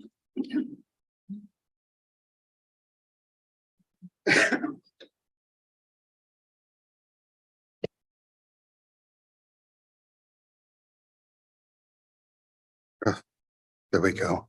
And I'm killing my time. Okay. Thank you for having me here tonight. Just as a reference, I am on the state board for the California Association for Director of Activities and did invite through Trustee Castellanos, members of the board to join us down in San Diego for the CATA conference. I stand before you not to change your minds about GPA. Ultimately, all I seek is for people to say, thank you. You opened up my field of vision, and I want to rethink what we do in the past and learn more about why activities matter to kids and how changing the GPA requirement for band, cheerleading, and ASB does make a difference. What are our values as educators? Do we value changing lives and impacting futures? Do we aim to connect and inspire? Do we believe that every student has a future? Don't they all need mentors? The Alliance for Student Activities is a coalition of organizations dedicated to promoting and supporting student activities in schools across the United States. According to their research, there are several reasons why leadership programs should be accessible to all students. It develops essential skills, and leadership programs help develop those skills like communication, teamwork, problem solving, and decision making. These are essential not only for success in school, but in the workplace and life. It builds confidence. Students have the opportunity to take on responsibilities and make decisions, which help build confidence and self-esteem. It provides for the opportunities for growth, where students can explore their interests and passions, learn new skills, take on new challenges, help them grow personally and academically, fosters inclusivity. Students from diverse backgrounds come together and work towards a common goal. This fosters inclusivity and helps break down barriers between different groups of students. It enhances college and career readiness by providing students with valuable experiences and skills that are highly sought after by colleges and employees. As I conclude here, I could share with you endless anecdotal and empirical evidence about the effect of allowing more kids to participate. I will be reprimanded probably for saying that I started ignoring the board policy in 2015 when I was the activity director at Dana Hills. And that's how I was able to build a 145 student leadership program that included Kids Helping Kids. Thank you.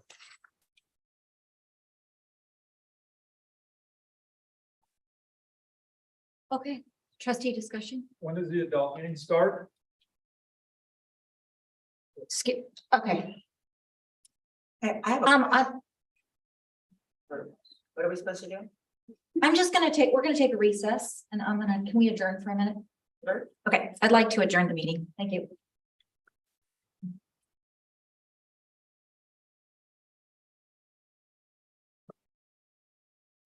The board is now recessed. The time is 8:55 PM.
ended.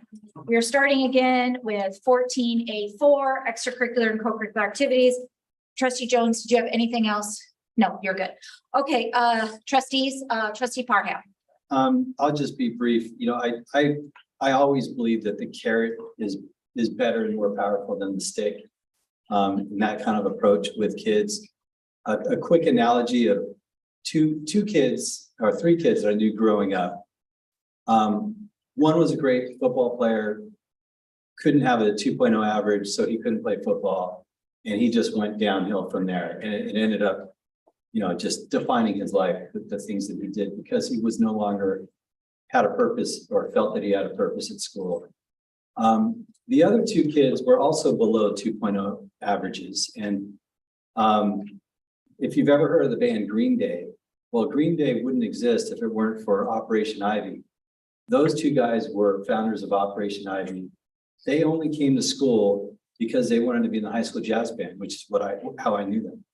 So that high school jazz band was everything to them and kept them on the track towards success and being a contributor to society.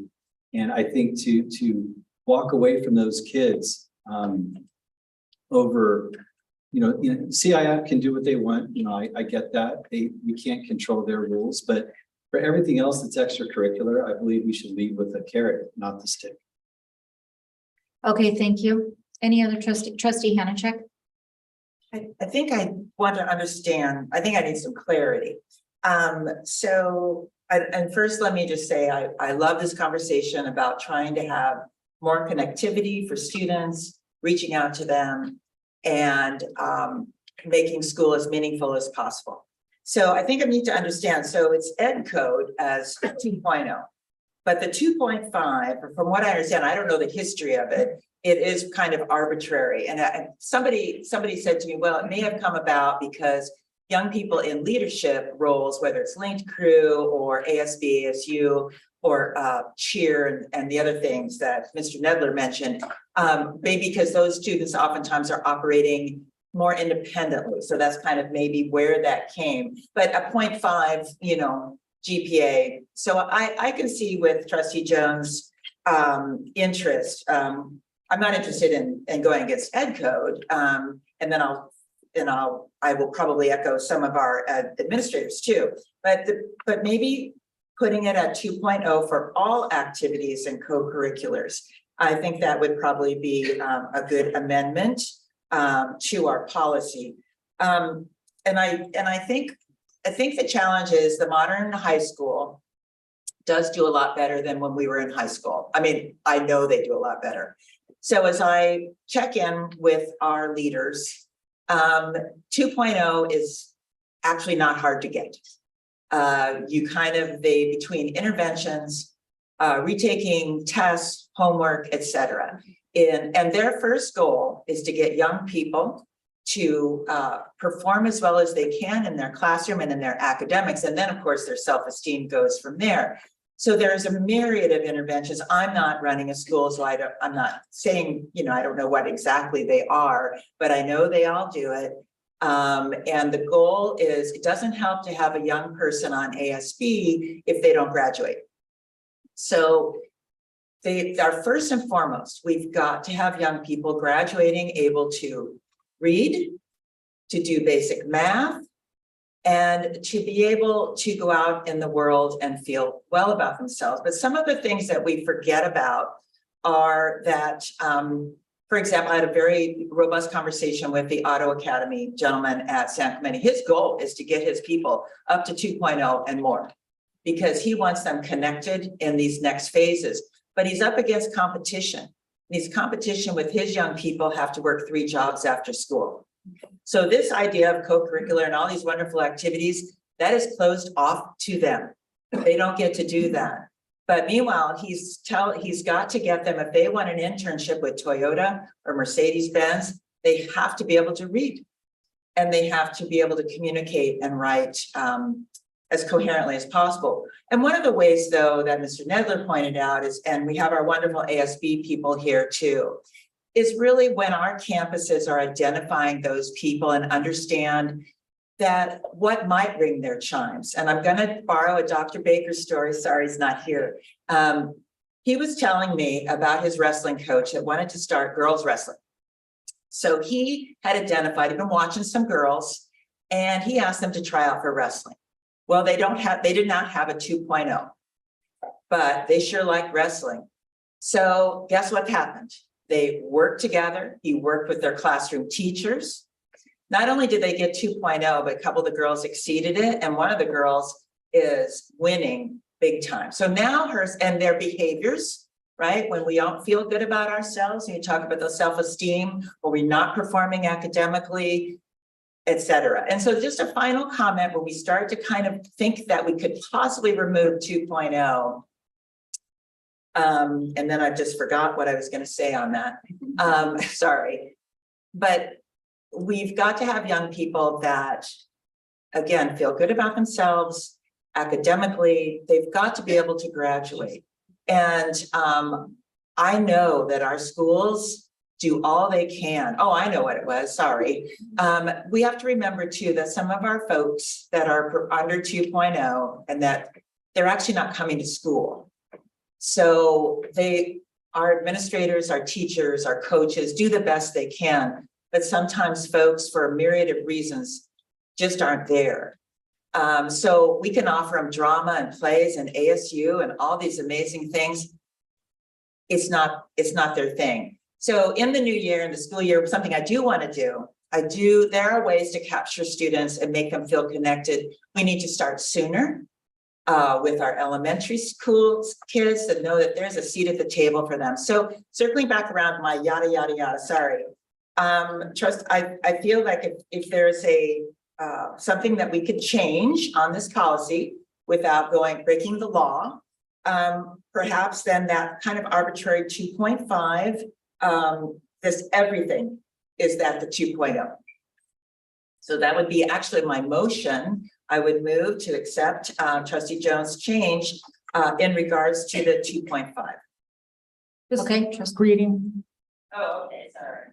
Yeah, this is a first reading. Yeah. Okay. Trustee Bolkus. Yeah, I have a question. I believe we're talking about Ed Code number 35160.5. I brought the book with me here tonight, so could you please tell me, Trustee Hanachek, specifically where in here you feel that we would not be following Ed Code? Well, I asked Dr. Merwin, so because I don't, I just noticed that it was brought up to me that we may not be in compliance with Ed Code if we reduce these things mentioning and allow children to participate. And again, and Dr. Merwin can explain this. There's all these different ways to help young people get to a 2.0. The worst thing that I feel like, I don't want to just give up on them. Well, you'll never make 2.0, but so, okay, you can go ahead over here. Where our number one thing is we educate children. So I'm going to turn this over to Dr. Moran because I'm not in charge of educating them, but I don't like throwing bones to young people when really they're more than capable of getting to that 2.0. Okay, so that question will be answered, and then I have some. Okay, go ahead, Dr. Merwin. So first, I'm actually going to now pass it along over to Dr. Johnson, who has more details on this. So can you clarify, Dr. Johnson, the differences that we're discussing? Yes, absolutely. And once again, I thank trustees for always asking questions. It caused me to reflect and actually reach out to our attorneys. So we have to differentiate between extracurricular and co-curricular. So co-curricular is any activity outside the school day that is connected to curriculum or a course in the school day. Extracurricular is any activity outside the school day that is not associated or aligned with a course. And so, for an example, an extracurricular activity would be like CIS sport, right? That is something where the 2.0 and the making progress towards graduation minimum floor would need to apply. But a co-curricular course, something like band or jazz band or madrigals, where students are actually taking a course and then engage in activities outside the school day, that would be something that would be separate and different from those minimum requirements. Does that, hopefully I clarified that for you. Okay, Trustee Bolkus, you said you had a follow-up question. All together, newspaper, You know, so I'm like, okay, you're exactly right, but I did look at it, and it did say, actually, all right, well, that helps me, but we not to rewrite this, to reflect that, correct? Yeah, go ahead, trust. But like trustee Parham, I've known many students, and in particular, since I've been on the board, how many times have we sat in closed session discussing a student that we're going to talk about possibly expelling? And they're well below 2.0. And we asked, were they connected at school? You know, we asked Mike Beekman, did they have any kind of involvement? We felt if they had been involved, if there was some class, some subject, something that they were interested in that could bring them. And so I think about that. And so how do we ask that question and yet say, yep, you gotta still have 2.5? I mean, how are you ever gonna get them there? And there's just people that may not be that student that can deliver that grade, but they've got some talent. And whether it is drama or whether it's singing or playing an instrument or I think it's giving up on that student. And I think that when we talk about today connectivity and mental health, I think when we reach out to students, when we spoke during break, that quick 5-minute break with our activity directors that were here, as Ted Needler say, there's times where they have thrown the rules out, okay, because they see a kid that they have, a student that they have in their class, and they just know that if they let them join in, that they could probably bring them along. I don't think we have teachers that are going to start letting kids with this, you know, just a 1.0 that just come hang out because, hey, it's an easy grade and I don't have tests or whatever, and fill the seats.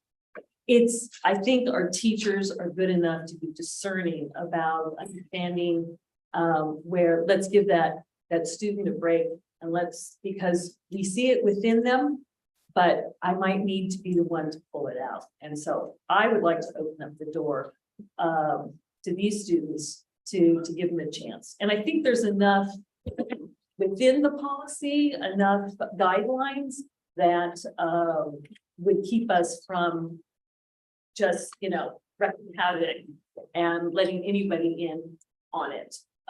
And so that's what I would be looking at in terms of the language. Thank you. I know trustee Jones, you had a follow-up question, but student advisor, did you want to make a quick comment too? Yeah, I have two quick questions. So the first one is, I know the language is removed in the eligibility requirements, but with if 2.0 or 2.5 is kept, would that be still based on the academic weighted GPA as opposed to the non-weighted? Okay, so APs are factored in. Okay, and then the second quick thing is hold on one second. I'm gonna Usually let for Dr. eligibility Johnson answer that. purposes, I'm sorry, I didn't mean to interrupt you. That's okay. I just wanted you to answer that. Yeah, so for eligibility purposes, usually it's just it's not a weighted GPA, it's just a 4.0 scale. And that's what's in ed code actually specifically, and I'd have to look at this policy, but usually it's unweighted If you're in GPA. an AP class or honors, I don't have that problem about it, being below 2.0. Right. okay. Because I just want to give some examples of things that I've heard around school. So typically when I have classmates who have below a 2.5 or a 2.0, it's because either they have problems, they're not coming, or it's something that happens within the school year, but usually by the end of the school year, it gets resolved and they typically go back even above like a 3.5 to a 4.0. So my only thing is, there's kind of two parts to this, and it's for one subsection of students. If I know also some people who are so involved in extracurriculars and co-curriculars that they don't focus on academics anymore. So that's the one thing that I know the 2.0 kind of, or the 2.5 bulwarks against, is that saying you still need to balance the two. So I'm just wondering, maybe, I know there's no backing for this, but maybe there needs to be some system or some metric that says you still do need to balance the two, because if you remove one, I don't think there's, or the enforcement of the other kind of is lessened almost. So I don't know if there's something we can look at in saying that we can replace this with another system or with another sort of mechanism that is preventing against just completely focusing on extracurriculars and co-curriculars as opposed to balancing your time. So that's just like, Okay, thank you. Did you have, superintendent? Oh, okay, I'm just curious go ahead. from what the teacher was saying earlier. It's not enforceable. I mean, it's just whatever the teacher decides on the spur of the moment, they're gonna ignore the board policy and do something else? Or is it something that, you know, I'm having a hard time kind of imagining that conversation, who's responsible in that room when they're waiving these policies. No, we would follow board policy. Board policy would be what dictates, whether a student is eligible or not. So I mean, I can't speak to that specific situation, but the expectation would be that we comply with board direction. Right, but in this case, is this a policy without really any? Yeah, it doesn't have any teeth at all. It's simply, yeah, it's sitting there somewhere, but no one really followed it in practice. In my past experience, I mean, there's usually eligibility lists that are distributed to all coaches and, advisors. And that the expectation is that they follow that. So I can't speak to the specifics on our school sites, but I'm guessing it's very similar to my past experience that, because the problem is, especially with athletics, if you field someone who is ineligible, it's not just that student, the whole team will lose out if that's found out. And not even found out, usually it's self-reported. So compliance with board direction is very important for us. Okay, trustee Davis. So in terms of, Dr. Johnson, as far as the extracurricular, so CIF sports, that's a 2.5 GPA, right? 2.0. 2.0 for CIF sports. Correct. And then the band, co-curricular, anything is cheer. Is there any differentiation on it, 2.0 or 2.5 on? So cheer would be considered extracurricular because it now falls under CIF auspices as a sport. So and then band would be co-curricular because it would be linked to a course that the students were taking during the school day. So if they were for example, the choir this evening, that would be a co-curricular activity, right? Because they have a course, but then they're also performing outside the school day. And is that a 2.5 or 2.0? It would still be a 2.0, I believe. 2.5. Co-curricular, yeah. The 2.5, I believe, in the board policy is referring specifically to So ASB is a 2.5. the student officers. ASB is 2.5. Correct? Yes. Yes. Okay. And I mean, obviously we can't supersede edge code. And I wouldn't be interested in lowering the ASB requirement because there is too much that's required. There's too much outside of class, and to have to miss class for tests, for discussions, for anything that's needed. Number one, we educate children, and I know the importance of getting kids involved in things, but I don't know that that's the place where it should change. Trustee Jones. So, okay. I'm going to read some part of the ed code so we all understand what it is. So it defines extracurricular. It says a program that has all of the following characteristics. The program is supervised or financed by the school district. 2, pupils participating in the program represent the school district. 3, pupils exercise some degree of freedom in either the selection, planning, or control of the program. 4, the program includes both preparation for performance and performance before an audience of spectators. So it's pretty clear what this is talking about. This is talking mostly about sports, but it could also be, plays. It could be cheer. It could be any number of things.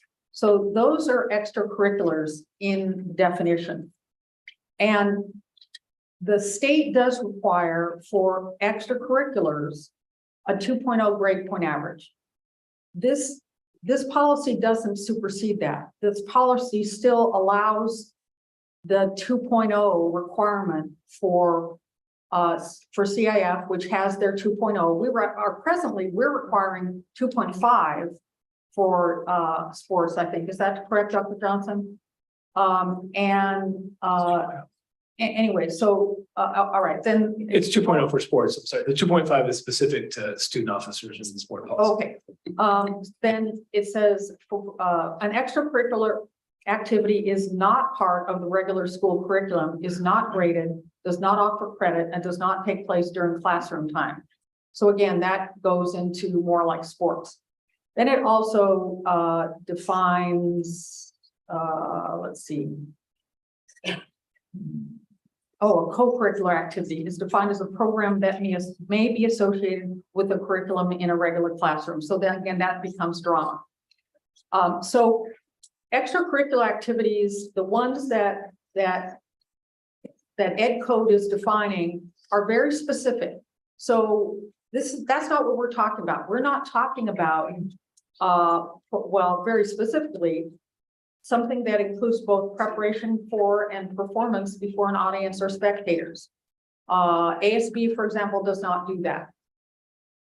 Now, as far as the requirements for being involved in ASB, yes, it is true. There are after school things, et cetera, but not all leadership classes have that. And in, I think, for example, middle school, there isn't that large amount. Maybe our middle school activities advisors can tell us, but there isn't that great big after school commitment. So again, I'm interested as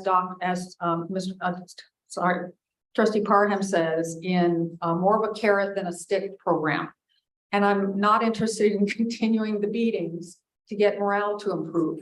We know that the students who are not involved, well, I should say the other way around, the students who are getting very low grades, who are truant, who are have behavior issues, who are dropping out, those are not students who are involved in school. Those are not students who are involved in activities, in clubs, or in community groups, because sometimes it's a matter of church or whatever.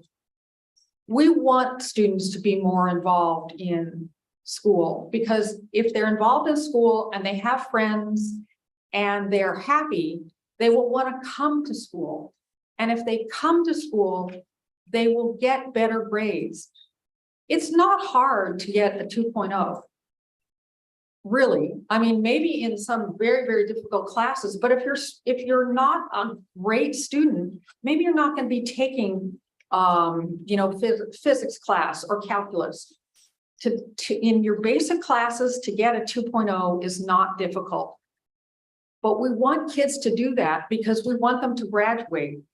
And we need to stop punishing them by not allowing them to participate in activities, because by not allowing them to participate in activities, they are not happy and they're not coming to school and they're not attending to their schoolwork.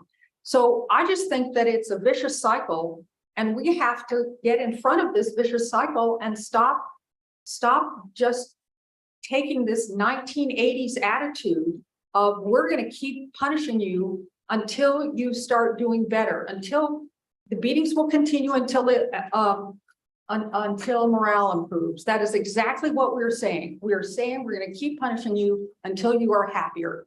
That is not the way to go. Thank you. I just had a couple of comments myself. Trustee Jones and I have had this conversation many times. And as a mom of high schoolers,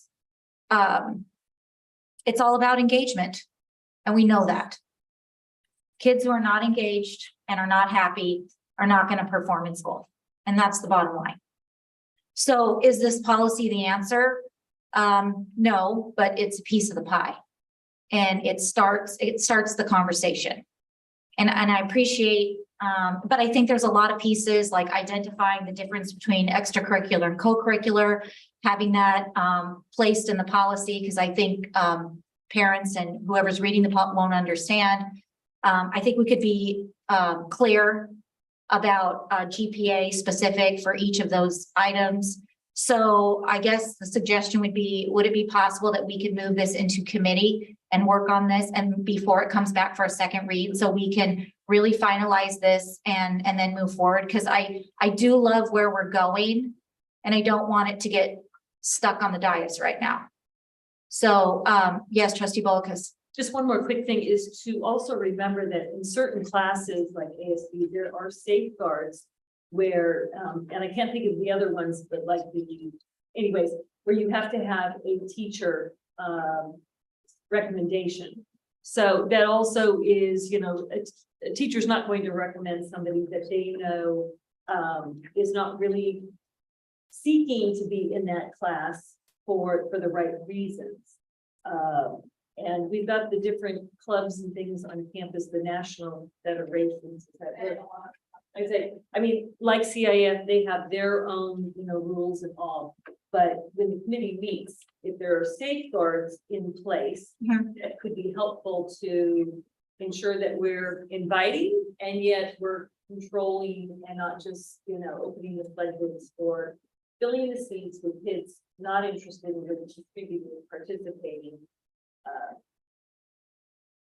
And that's, okay, trustee Davis. What's our graduation rate?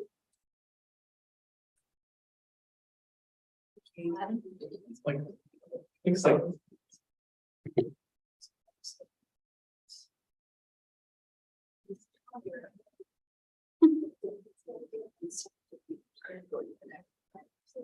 While Dr. Merwin looks it up, Yeah, are you, how do you feel about that, trustee Jones? I'm happy to bring it back with some clarification and maybe we do need to list, you know, what applies here and what doesn't. I think that's not a bad idea.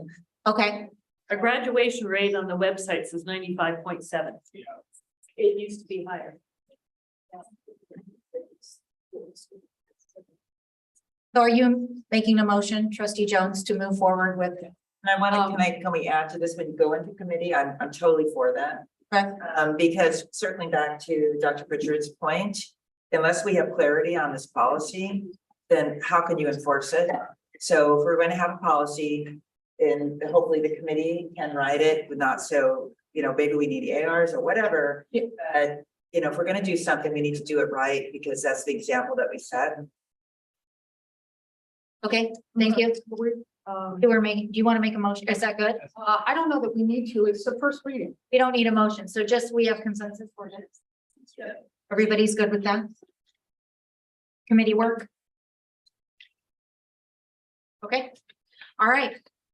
Moving on, we are now going back to the beginning of 14A1.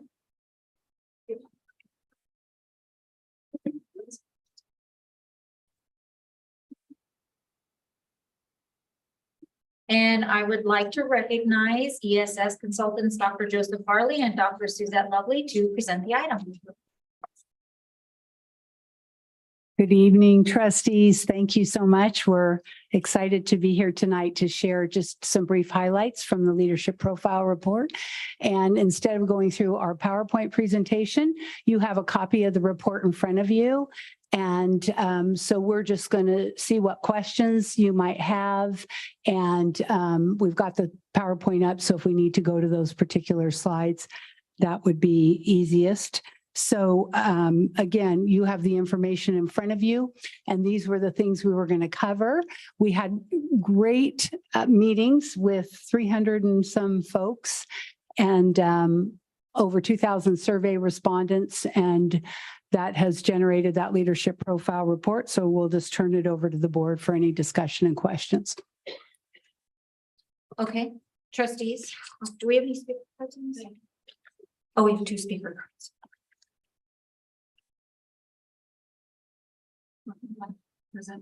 Yes, okay. Does anybody have any questions? Yes, you're correct. Okay, our first speaker is Katie Crockett, and then following Katie, we have Michelle Fossil Campbell joining us online.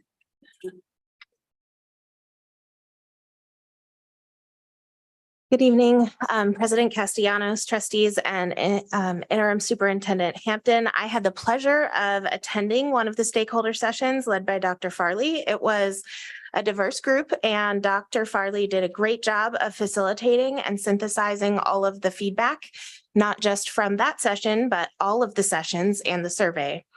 I have no doubt this will be a successful search with highly qualified candidates. As you consider them, I hope you use the feedback provided to choose a superintendent who can effectively communicate across our large and diverse district, who has a proven education and management record of supporting and empowering staff to make the district the best it can be for its students, teachers, and communities. And also someone with a thick skin, probably. Thank you.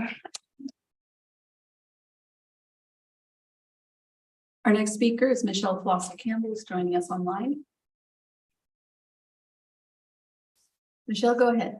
Good evening. I just wanted to say thank you for the transparency of this process and the thoroughness of which Dr. Farley and Dr. Love spent the time talking with each individual and each group and really finding the core commonalities of what was being expressed. I really appreciated the time they put into it and the insights they seem to have gleaned from having read the report that was posted in the agenda. So thank you very much. And I look forward to seeing who the highly qualified candidate is, who you guys eventually select. Thank you. Okay, any questions from the trustees? Trustee Jones? Didn't think I had a question, but now I realize I do. The two of you also interviewed each of the trustees, I believe all of us, I'm also interested in getting a profile of what the 7 of us said. Is that something that will be forthcoming? Well, what we said to every individual is that no individual would be identified. So we made that assurance with every interview we did and with every focus group. So our notes are a conglomeration of all of that. So we might be able to tell you what one trustee said because you're trustees and obviously we had your name on the top of that paper, but we intentionally did not draw attention to any individual. And what we did in the date with the data was identify themes and trends in what was said. There were some outliers, positive and negative, that we didn't include in the profile.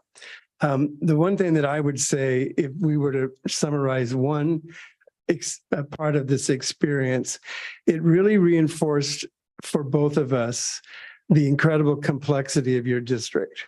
I mean, that's probably true in every district and even the small ones. They're all complex places, but you have just about every single issue that a district can face, positive and otherwise, operating within your system and within 7 cities and 4 other communities.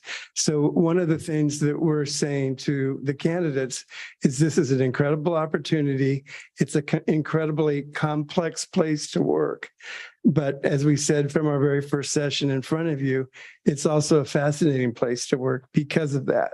So and just to say one final thing about this whole process, we really enjoyed it. It was a lot of work, took a lot more time than we thought it would be.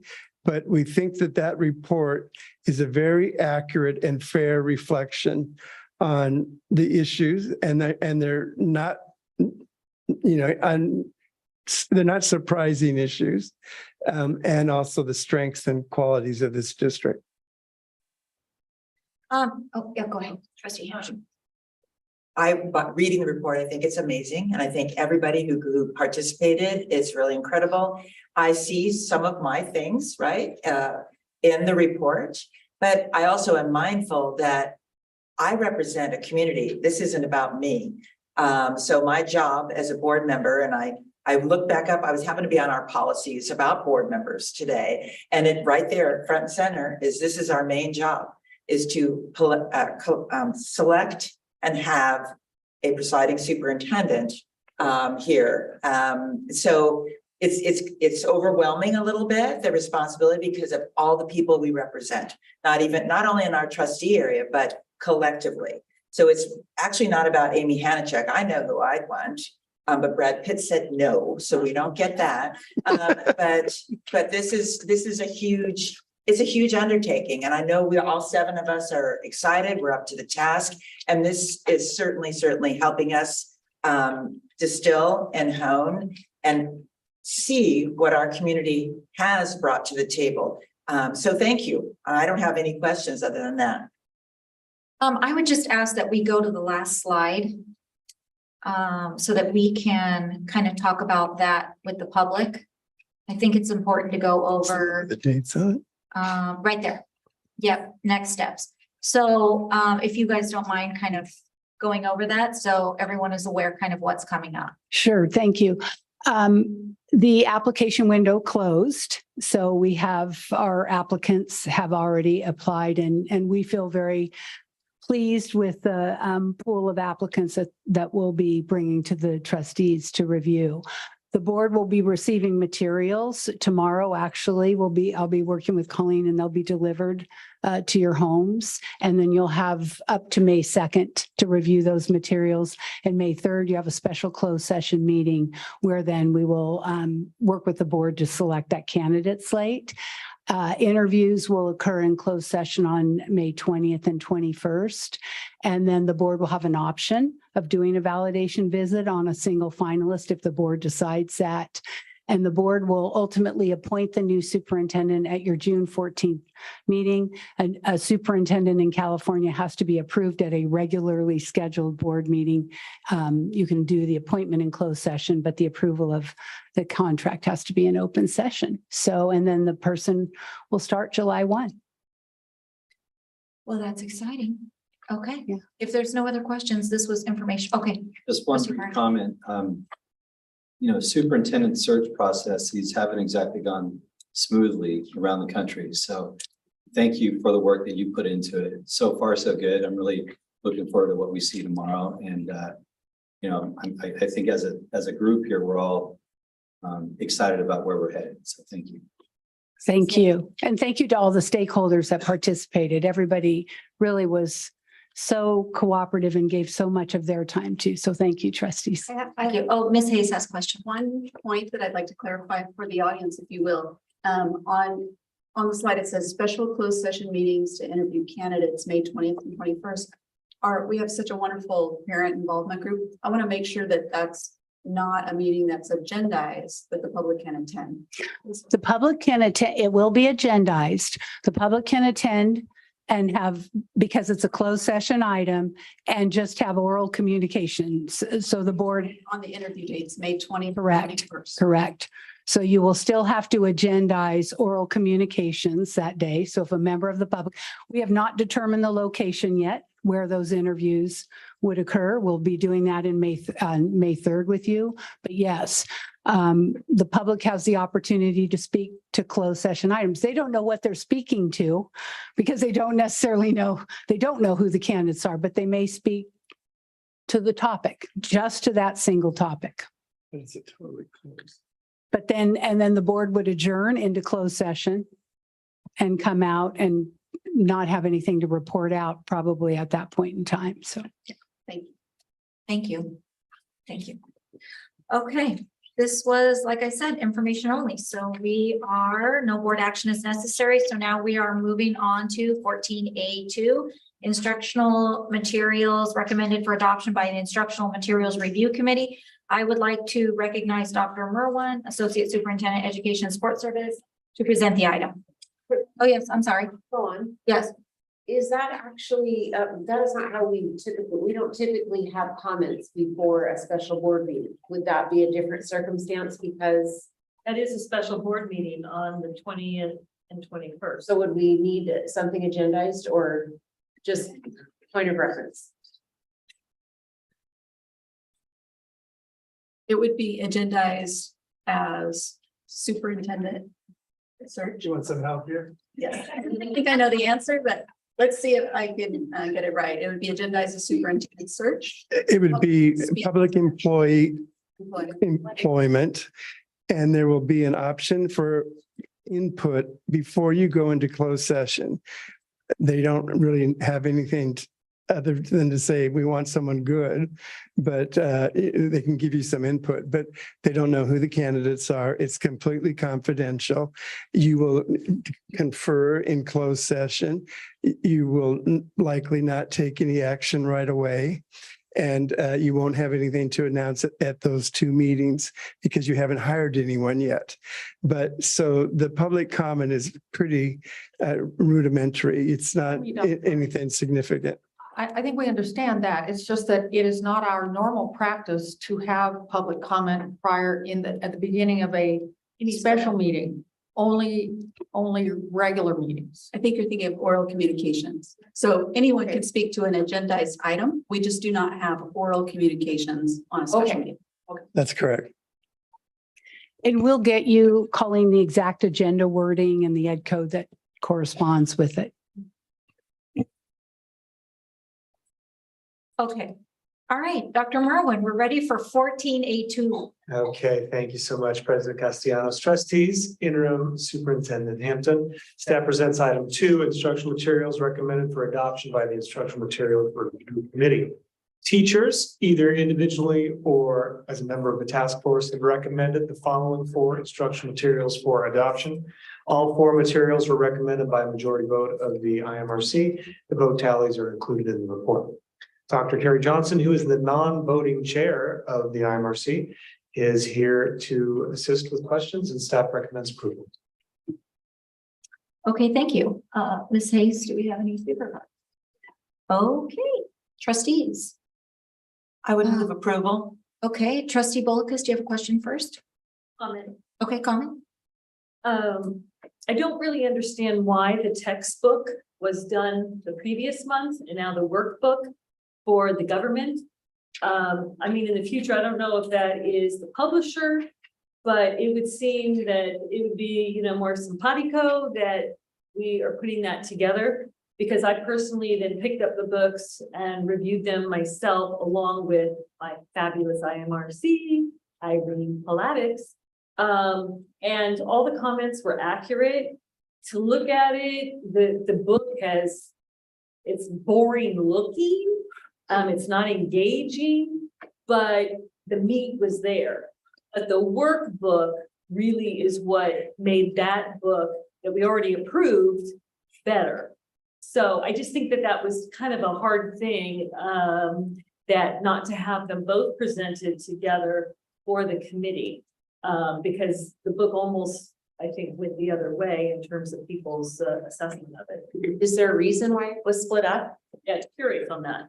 So we went by when they were submitted. The book, the actual book that you see here was submitted individually. I wasn't even aware that there was a workbook until it was submitted a few weeks later. So, but the points that you're bringing up were brought up at the IMRC that really they work better together. They kind of, the workbook really catalyzes what's in the content of the book. So we had that discussion. That's why we will be bringing the workbook next IMRC in May, and hopefully for approval.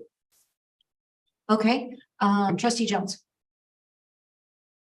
So the book to which we're referring just now is The World's Greatest Student Leader by Richard Parkhouse and Guy E. White, forward by Keith Hawkins. Keith Hawkins is going to be speaking at Aliso Miguel in the near future. Mr. Parkhouse puts on a World's Greatest Schools conference that I went to in October.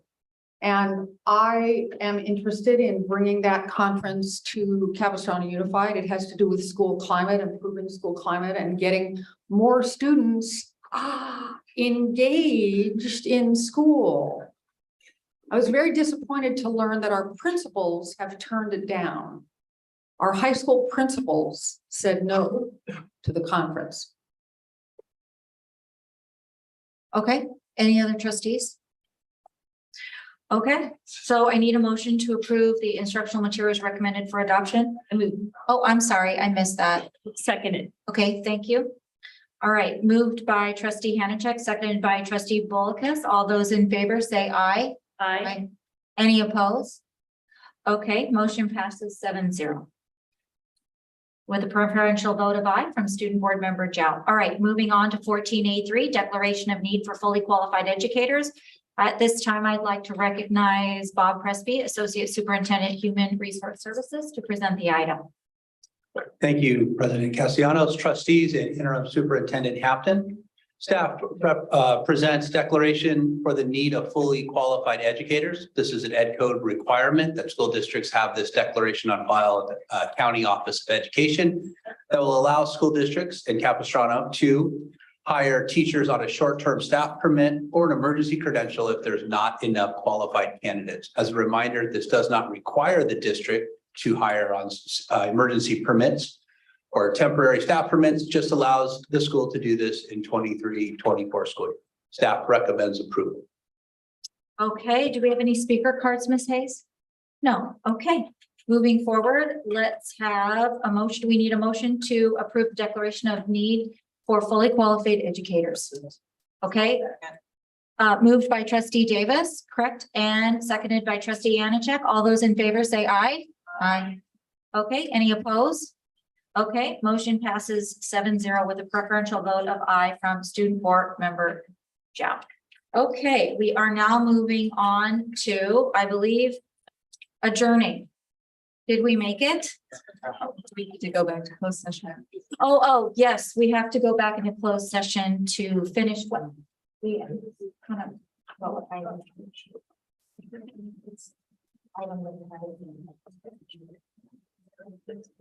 Well, Ms. Hayes, To continue the discussion on item F, public employee employment appointment principles. okay, thank you. The time is 9:51. The board will now recess to close session.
Okay, moved by trustee Hannah, seconded by trustee Davis. All in favor? Okay, motion carries 7-0. Thank you. Have a good night.